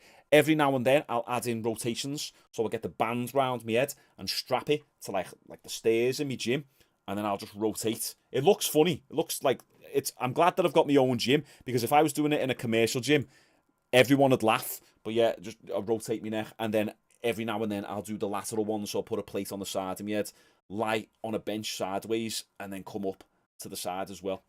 And it really squares off your neck a lot more. So you can see right now, let me try and get you straight on. It's like there's my jaw there, and then my neck comes in. It's getting a bit pencily just because I haven't lifted in so long. Also, when you're doing stuff like heavy deadlifts, heavy shrugs, it thickens your neck out a lot more. Do you know what? Like, you can even, I'll show you right now. You can, if you go on my Instagram, all like the last reels that I've posted, you'll be able to see that my neck's a lot thicker. You can't really see them in any of the stills, but you can see my neck and my traps are a lot thicker because I was training it daily. So aesthetics, it just makes you look better because it makes you look more square-headed. If you want a little bit more proof about this neck stuff, let me show you. Skinny neck versus thick neck. And there's people who've photoshopped. Take a look at this. Open image and new tab. Training your neck makes you better looking. You see that? Like, all that's being changed in his face is his neck. His neck's skinnier on the left, but this is on the right is how he really looks. Right? Who's more good looking in that? The right, because he looks more masculine, because he's got a thicker neck. Let me show you another example as well. Yeah, someone's done it with Channing Tatum. This is a perfect example. Channing Tatum, good looking lad. Ah, you can figure out. Let me just move my head out the way. See that? And let me move this over a bit. So Channing Tatum there, skinny neck on the right, is regular neck on the left. More square. Square looks more masculine. It's like Sergei Pavlovich. The more square you can make your head, the more masculine you look. So, let me just move my head back over there. So train your neck, lads. Train your neck. You got a 120 kilogram bench at 18 years old, Snid. If that's true, and you can touch your chest, because that is important, you need to be touching your chest. Too many people on bench press don't touch the chest, and it really doesn't count. But if you can truly touch your chest with a 120 kilogram bench press at 18, that's very impressive. You tried keto and it was the toughest diet to stick to. Keto was a waste of time. Don't even bother with it. You do carnivore diet, you've never felt stronger. Carnivore's good. Yeah. It's not the best for building muscle, though, because you do need the carbohydrates. You need to be filling your muscles with glycogen. Your body can make glycogen from fat stores, but it's just not an efficient pathway. When we're training, our body predominantly uses glycogen and it's as its energy system. So converting fat to carbohydrates or fat to glucose within our body is very difficult to do. So it creates energy slower. Therefore, you're actually not as stronger on the carnivore diet as you are if you was actually having carbs. Now, what can usually happen? So, because there's a lot of anecdotes out there of people who've done the carnivore diet and oh, I'm stronger now. It's usually because they've cleaned up the diet and they've got rid of all the shit that's making them fatigued and lethargic and actually interrupting those pathways from being efficient. Maybe they're a little bit more insulin resistant, meaning they're having too many carbs and the body isn't utilizing those carbs as effectively as it should be. So you need to be a little bit more insulin sensitive, which usually doing intermittent fasting, 24-hour fasting, 1 meal a day, as someone said in the chat before, or doing the carnivore diet usually improves insulin sensitivity. But if you go back to having carbohydrates and do it properly, and you're not, having bad sources of carbohydrates, you will find that your energy will improve even more so on top of what you new gains that you've already made. And it also could just be that now you're on the carnivore diet, you'd have more protein because that's all you can eat. So more protein equals better recovery, and you will improve your strength from having more protein. So I know you will build more muscle as well with more protein, but if you can introduce carbs back into the plan, there's a reason why no sports nutrition coach, like the top sports nutrition coaches in the world who are coaching Olympic level athletes, they'll never get their athletes to do keto or carnivore diets because they understand the importance of carbohydrates and the energy pathways and how the carbohydrates facilitate those energy pathways in order to maximize your sports performance. Hope that made sense. Yeah, hey, nice one, Zaid. Thanks for the donations. Appreciate it. Good night.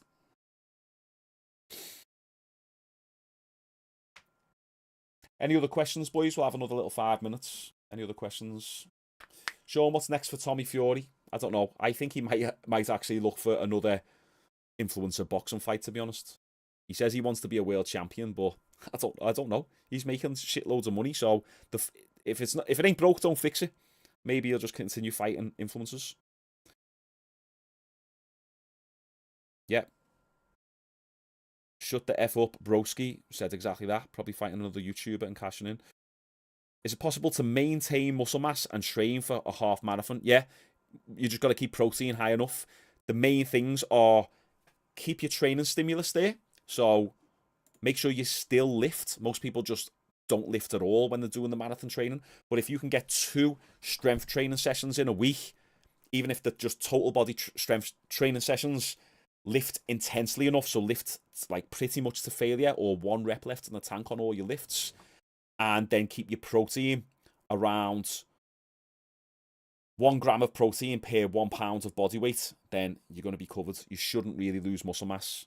You might lose a little bit of density because you're burning off more carbohydrates, and carbohydrates within the muscles make you more full looking. So if you're burning more of those carbohydrates, sometimes you can flatten out a little bit, but that's not muscle loss. Sean Baker is the record holder for rowing, and he's a carnivore. Okay, interesting. Yeah. But once again, it's just an anecdote, so it doesn't disprove the science. It's just one case study. Like, obviously it works good for him, but I would argue, and so would many of the professional sports nutritionists in the world, that if he was to implement carbohydrates into his diet, his performance would increase unless he's got some sort of intolerance, like carbohydrate intolerance. But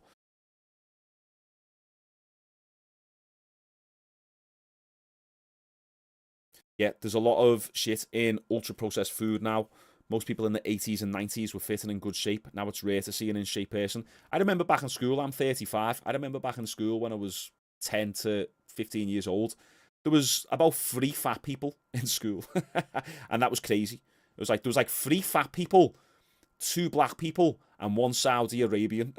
It was like proper like minority central, and like no lesbians and 2 gays, or what? 2 gays, yeah, 2 gays.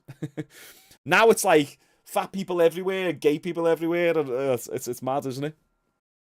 I don't mean to put them in the same category. I'm gonna get cancelled.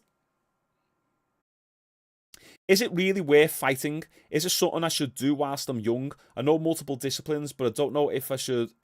But I don't know if my master wants me to. You don't have to go in for a fight. Don't let like peer pressure. Like I get so much peer pressure. Oh, you shouldn't give technique advice because you're not a world champion. It's like, is that the standard that we've got to have now? You've got to be a world champion or got to have professional fights under your belt in order to be able to give advice or have respect from someone. Nah, I've trained martial arts my whole life and I've only had a few competitions when I was younger and I'll have a few more now. I've got nothing to prove for anyone. It's just my own personal challenge. If you want to challenge yourself to go in for the competition and do a fight, then go for it, because there's no accountability quite like it. You know that you've got a set date where you've got to go in man versus man and fight someone, and it messes with your head, your nerves. You feel sick, like it's hard, but don't pressure yourself into doing something you don't want to do. The simple act of doing martial arts throughout your life will give you enough discipline and enough fulfillment anyway. But you should always challenge yourself. And also, you said your master doesn't want you to fight. What type of martial art are you doing? You should be doing something where there's contact involved. You should be getting hit and hitting people because it emulates real life situations. If you're doing a non-contact martial art, then I'd advise moving into a contact martial art. Just want to say you were 100% right on your views on weed.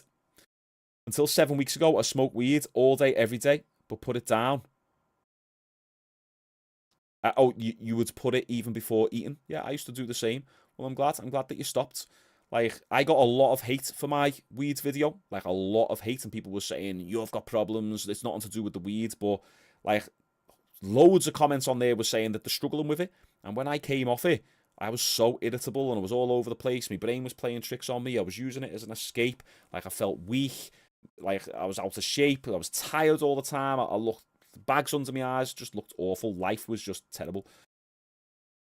Shaun, what would you say to the people who struggle to find motivation to lose weight and wake up in the morning without hesitating? Do you know what? I'd say, it's kind of cliche advice, but I'd just say, try and focus on little daily wins, small daily wins. I was saying it before, don't set the mountain too high. Don't focus on the mountain. Oh, I've got so much weight to lose. Just try and focus on one little habit that you can do. The problem, what you're probably facing right now, is you're thinking, I need to wake up early, I need to go for morning runs, I need to join a gym, I need to figure out a workout program, I need to cook every meal from scratch. On a Sunday, I've got to make 15 meals for the first 3 days of the week. Like, you're probably overthinking it a lot. The first thing I tell my clients to do, right, is I take a look at the diet. Here's some great advice for you. I take a look at my client's diet, and they expect me to give them this whole new revamped diet and nutrition plan and meal plan. And I go, right, okay, what are you currently eating? All right, well, you're having Shreddies for breakfast or Weetabix for breakfast. All right, it's not too bad. It's not the end of the world. You're having a Mars bar in the middle of the day. All right, okay, not great, but it's only 200 calories. But then you're having another butty with loads of mayo, 1 or 3, and then you're having this snack, and then you're having your tea. What do you have to tea? Chicken and potatoes? Not too bad. Usually when you look at people's diets, it's only 1 or 2 little things that they need to change. So I'll just say, look, let's change that Mars bar for a protein bar. Let's start there. Well, what else? What else do we need to do, Shaun? Nothing. Just change that Mars bar. Let's do a few days on that.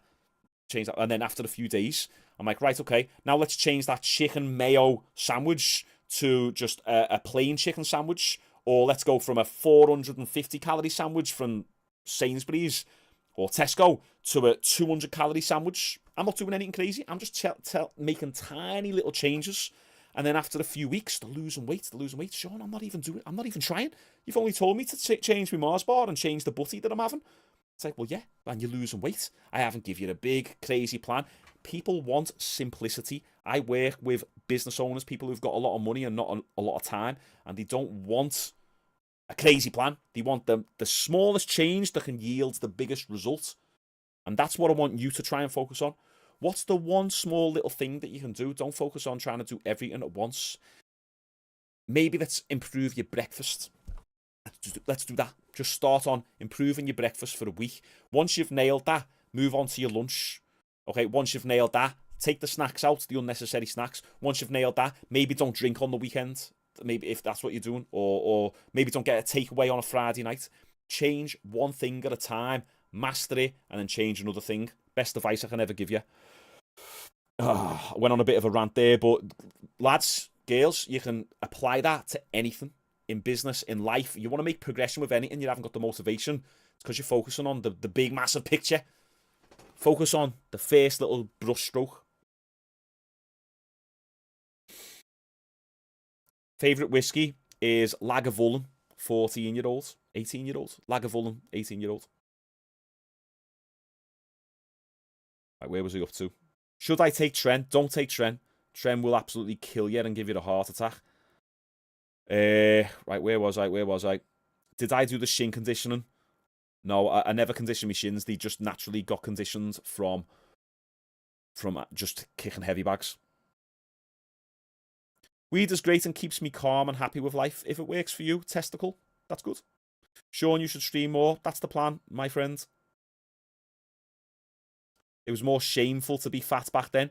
It still kind of is shameful to be fat. It's just that we live in a more politically correct world, don't we? No one wants to say it because everyone's afraid of getting cancelled. Think about it. So, the rise of social media, everyone's afraid to actually talk about the real, true feelings. But you know, behind closed doors, people go, well, he's a fat, get him. He's a fat knobhead. Like, people will look at the easiest thing to dish you on and pick at that.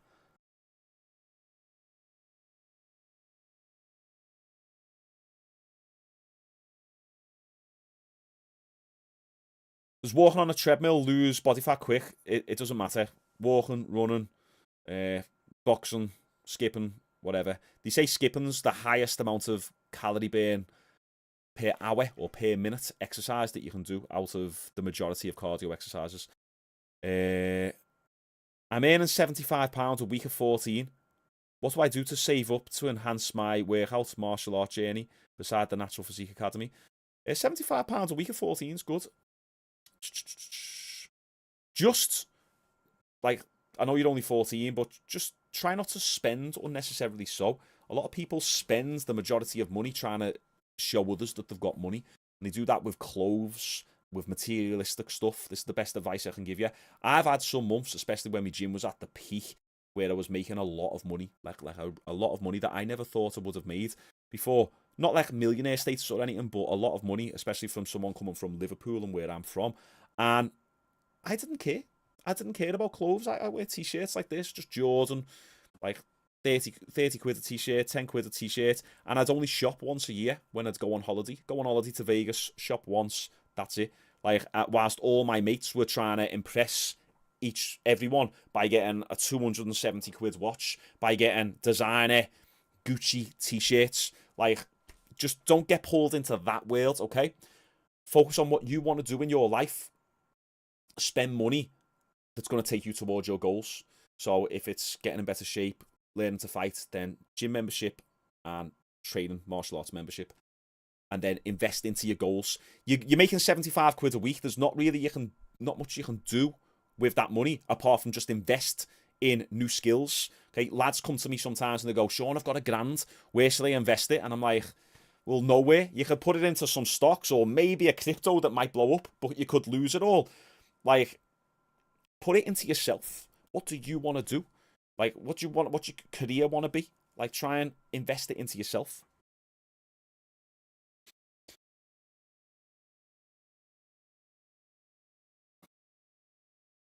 See what you're saying. Weed is fine in moderation. People smoke all day, every day, yeah. I was actually only having it in moderation, but just daily. But it still got to me. Seeing the results is so slow, it doesn't feel worth it either. But that's the reason why it's valuable, is because the results are slow. And if you're talking about a physique here, it's if you see someone walking down the street who's got a great physique, they instantly command respect, because you know that they had to put a grind and an effort in, and they had to have discipline and not go out and party as much on the weekends, and you know, they had to sacrifice more and they had to put a lot of effort in. So that's why it's valuable. So I could say the same for business as well. It's like, I want to earn a lot of money, but just the results are so slow. I've only made this month an extra £100 a month into my business, and I've been doing 12-hour days.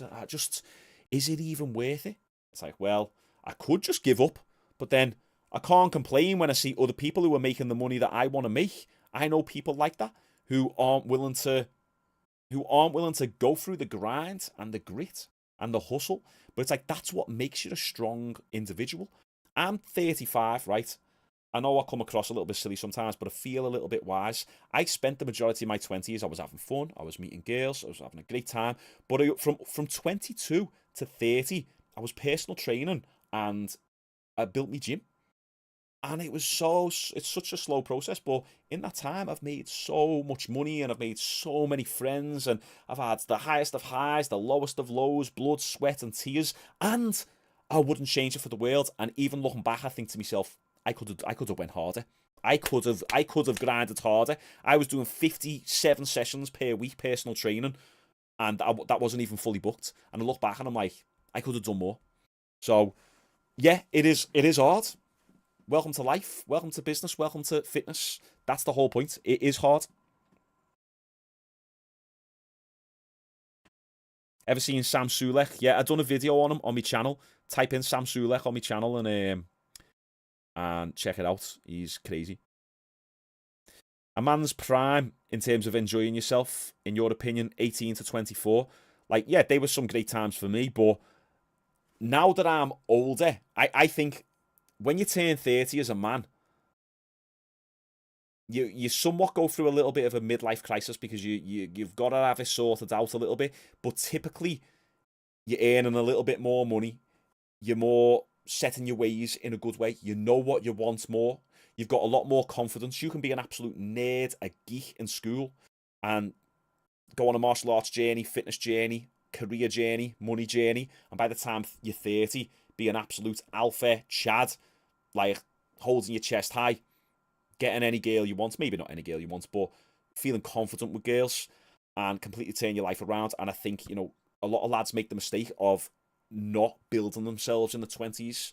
Use your 20s when you've got high energy to build and still have fun as well, but just make sure the fun, I think a lot of lads go 80% fun, 20% working on themselves. If you can flip that on its head and go 80% working on yourself, 20% fun, by the time you get to your 30s, now I know the next year I'm going to Vegas with the lads. I'm going to go big. We're going to have a boss holiday. Ibiza, probably do Dubai again. I'm going to have a fantastic Christmas with my family, like not worrying financially. My business is going great. I can sit there. I'm off all this week, just chilling, and my business is pulling in money, but only because I've put the grind in. So have fun, but not at a detriment to yourself and where you're going in life. Who am I voting for in the next election? I used to care, now I don't. Did I study business? No, I think it's one of the worst things you can do. The business degrees are awful. I just became a personal trainer, started training clients, struggled for 2.5 years, then found my feet. I got a business mentor, a personal training mentor to help me with the business and the sales and the marketing, and then got my gym. And I just learned on the go. That's the best thing you can do. Get in the trenches, make your mistakes, take those punches, and figure it out. And network with people who know what they're doing. Boys, I'm loving these questions here. I'll answer. Oh, fucking hell. Let me give. Okay, let's go. Let's go 5 more questions. 5 more questions. Okay, can you give me some money, pretty please? Nope. Go and get. The whole point is that you go and get your own. No one give me any money.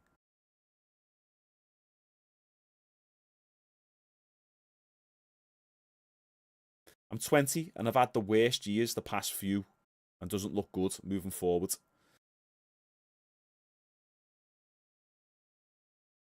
I said this on my stream the other day. We often look at our present and think that it's going to define our future. Life is long, man. 20 years old. It felt like yesterday. I was 20. I'm 35. I've got 15 years on you. You've got so much. You've got more turf ahead of you than you've got behind you. Like 20, life is barely getting started.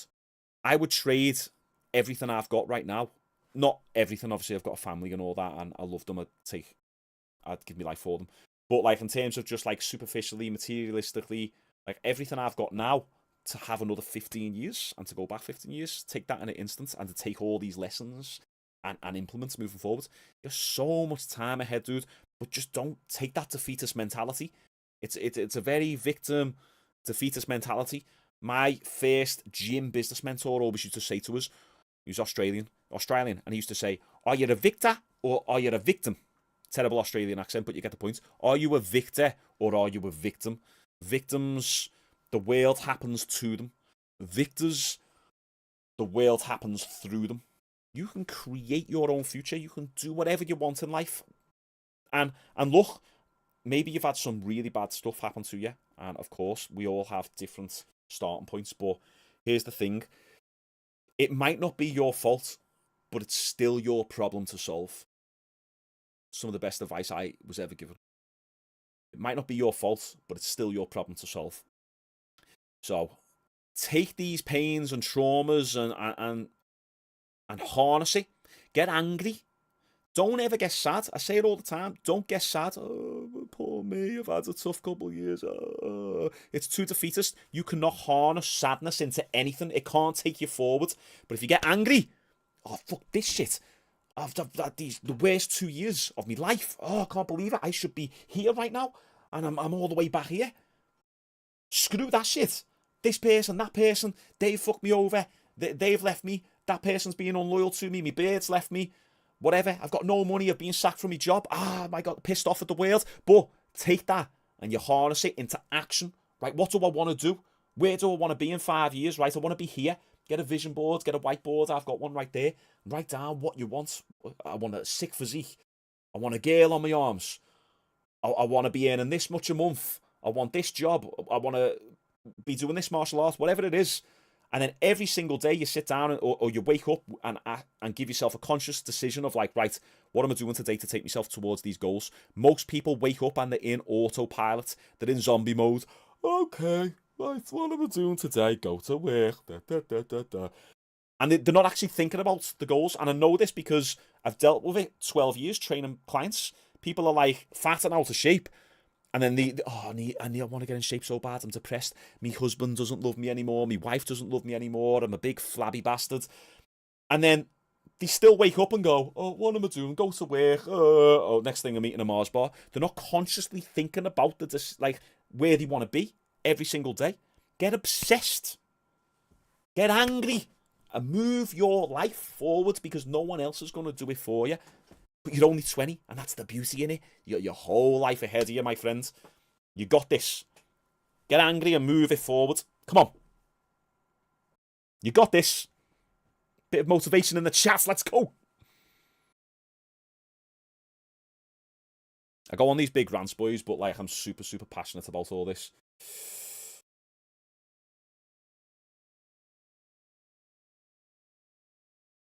Sean, this is a really good question. Sean, thoughts on defeating the modern day SKL bullies? What's that mean? Or ski bullies? So defeating the modern day bullies when nowadays everyone's got a knife and not like the olden times in terms of having a fist fight and telling the teacher. That's a good point. It's a really good point. In all honesty, I'd rather stay out of fights. I know I can defend myself, but when I'm on a night out or whatever, the last thing I want to do is have a fight. There was a certain point in time when I wanted to prove myself on that, but I see videos of these lads who, you know, get punched on the back of the head, fall down, hit the curb, they're dead. 25 years old. Got a family, got kids, whatever. The whole life ahead of them. And why? Because they got into an argument. There was a lad in Liverpool, famously, in Liverpool, about, it must have been about 8 years ago or something now, and some other lads in this club touched the bird's ass. Not even his bird, touched a bird's ass. And the lads went, hey, come on, don't do that. And this kid who touched the bird's ass just went, boom, and stabbed him right in the heart. The kid died right there in the space of 10 seconds. For what? Just defending some random girl who he didn't even know. Like, that could have been anyone. So, in all honesty, the best thing you can do right is learn to fight so you can gain the inner confidence in yourself and therefore never have to try and prove yourself. Some of the toughest killers who I know, who I've known, don't go round looking for fights. They try and avoid them because they know how bad the situation can go. If I punch someone, crack someone in the street, defending myself, I could lose my life. I've got a business, a family, and my whole life ahead of me, and so much prosperity and things to be grateful for. But me not being able to walk away from a fight could ruin my own life, even if I win. So, in all honesty, the best thing you can do is walk away. But you can only do that if you have the confidence in yourself to do it, and for it to not hurt your ego. And the only way to truly do it is to get good at actually fighting, because you leave it all in the gym. You go in, you have your sparring sessions, you fight, you get humbled, and then you win a few rounds, and there's no need then to take that same energy onto the street. If you're talking about school, like, I don't know, I think it's just the same sort of thing. Defend yourself if you truly, really need to. If you're backed into a corner, I'm only going to defend myself if it's imminent that something's going to happen. If it's about to go down, it's like, right, okay, time to game face, let's go. And I will go full blitz mode, full Yoel Romero mode. But if I have the opportunity to walk away, I'll do that 100 times out of 100.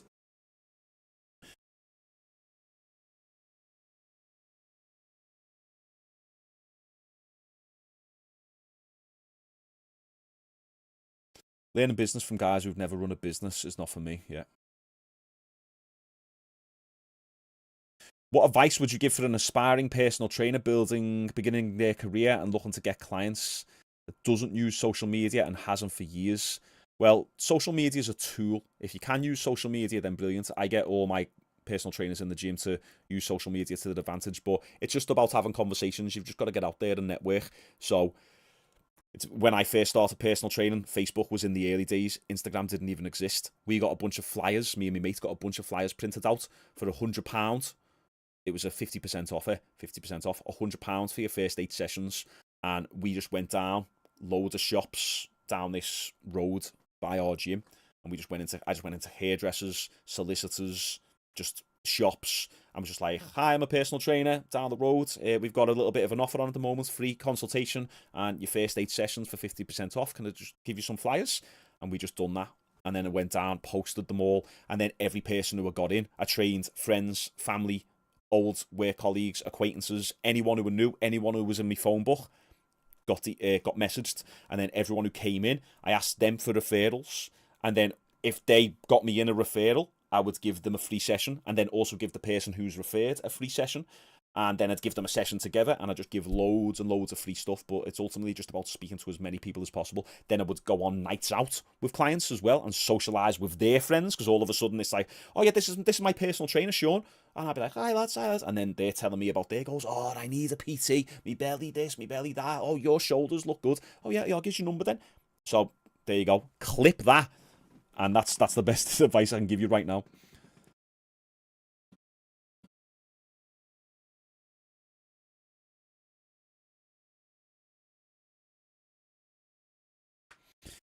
Do you think it's better to learn combat that helps you disarm knives and guns than grappling? No, that stuff never works. The whole disarming a knife, I done knife defense, and our instructor would always say, like, this stuff is just a part of the syllabus and isn't something that you would try and use in a real world situation. So he was very, very clear that, like, you know, these forms, grab the knife and then do this and twist the arm. Like, it doesn't work like that. Knife attacks are very fast and so someone comes at you with a knife, run as fast as you can the other way. No, just learn how to. You best always learn just how to throw a mean punch, bam, bam, and then you're done. Then so 1-2 and you're gone, or hook and you're gone. That's it. It's about just ending the fight as fast as possible if you can't run away.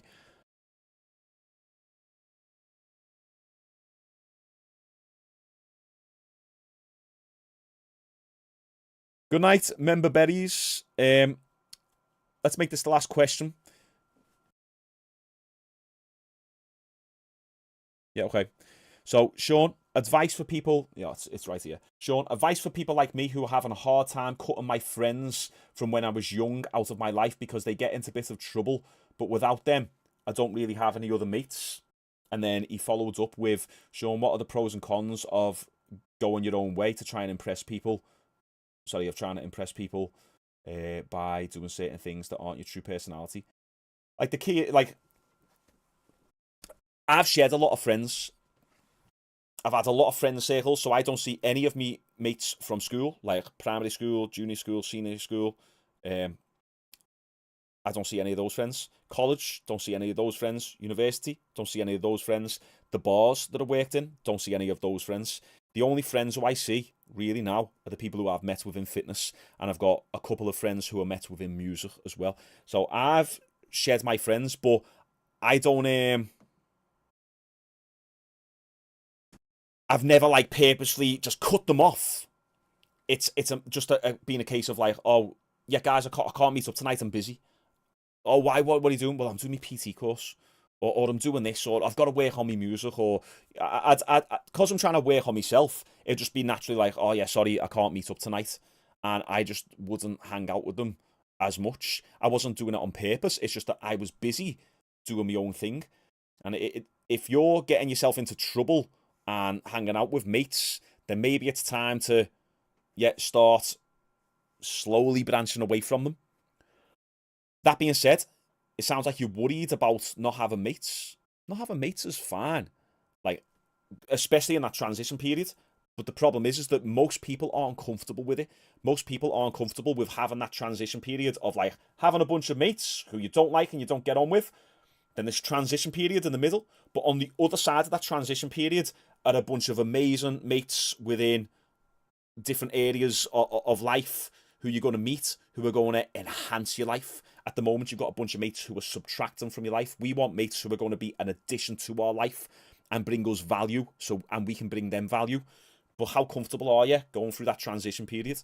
Most people can't handle it, and that is why they stay in the comfort zone. It's just imagine like the analogy of a comfort zone, and it's like, oh, your happiness is on the other side of your comfort zone. That's essentially what it is. But most people can't transition through that period. So, but I have multiple times. But all you've got to do is, here's the thing: if you are busy working on yourself in the areas that you know you need to work on, like you'll forget that you've got no mates. Let's put it this way. So I was doing my personal training course, working in the bar on the weekends, doing my martial arts, making music. They're like the key things that I was doing. Like I was having an absolute blast. I'm having a ball. I'm going, I'm sparring, I'm doing my kickboxing, I'm going home making music, and then I'm meeting mates within kickboxing who then I'm going out with on the weekend. I'm meeting mates within the bar that I'm working in, new friends, and then I'm meeting mates through music as well. So now I'm doing stuff with these people as opposed to the old people who we used to formerly hang around with. So do you see how like you go through the transition period, then you'll make mates in the new places anyway. If you're looking to shed these mates and then do nothing in the meantime and just get a regular, whatever, 9 to 5 and just plod through life, then you're not going to make any new mates. But you've got to put yourself out there in different realms, in different sectors. So that's my advice.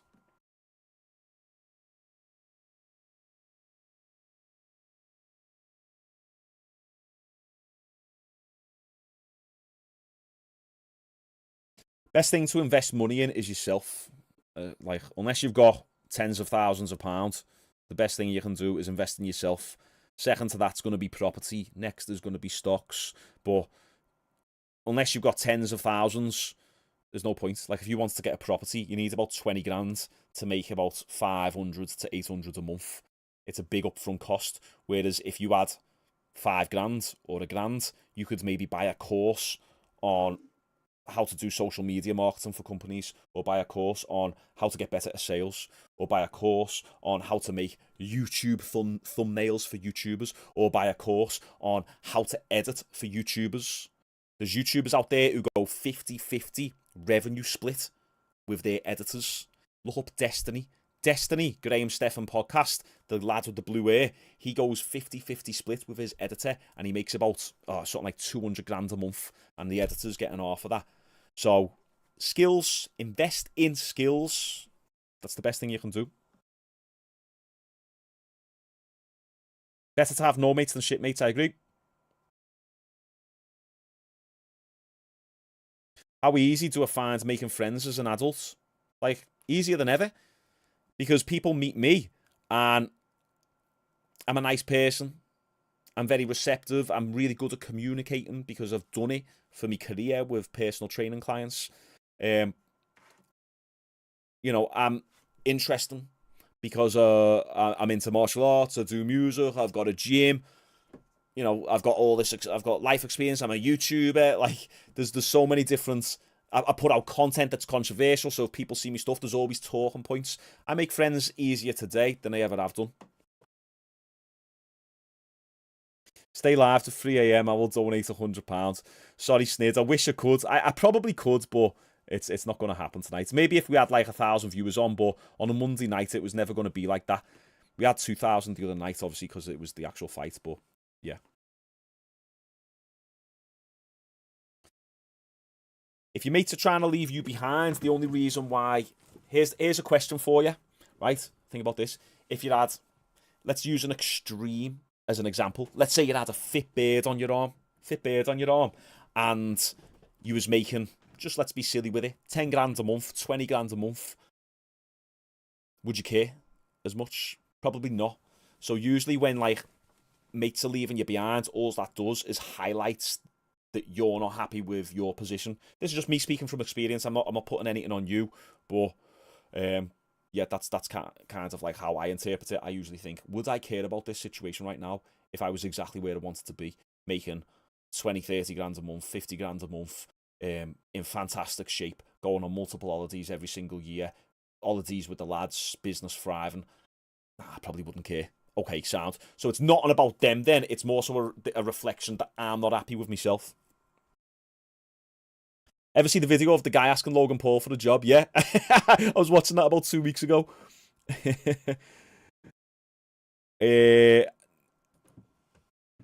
Sean, how's my old mate Packies? Don't know who that is. Who punches harder, Ngannou or Wilder? Good question.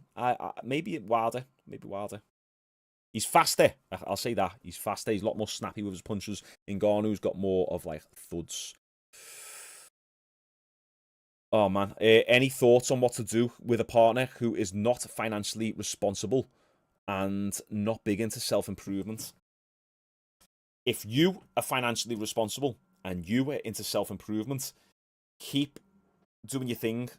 Go your own way. Like, keep going your own way. You can try and get them on board, but there's only so much you can try and help someone before you end up splitting off into two ways.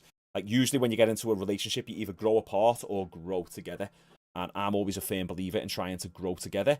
And I've been lucky in that sense. But there comes a point, like, you might have to cut them off. If they're not being the person who you want them to be. Here's a little relationship hack for you. Sit down with your partner and say, exactly, so what you do is you set expectations. Let them tell you exactly what they want you to be like as a boyfriend in order to be perfect.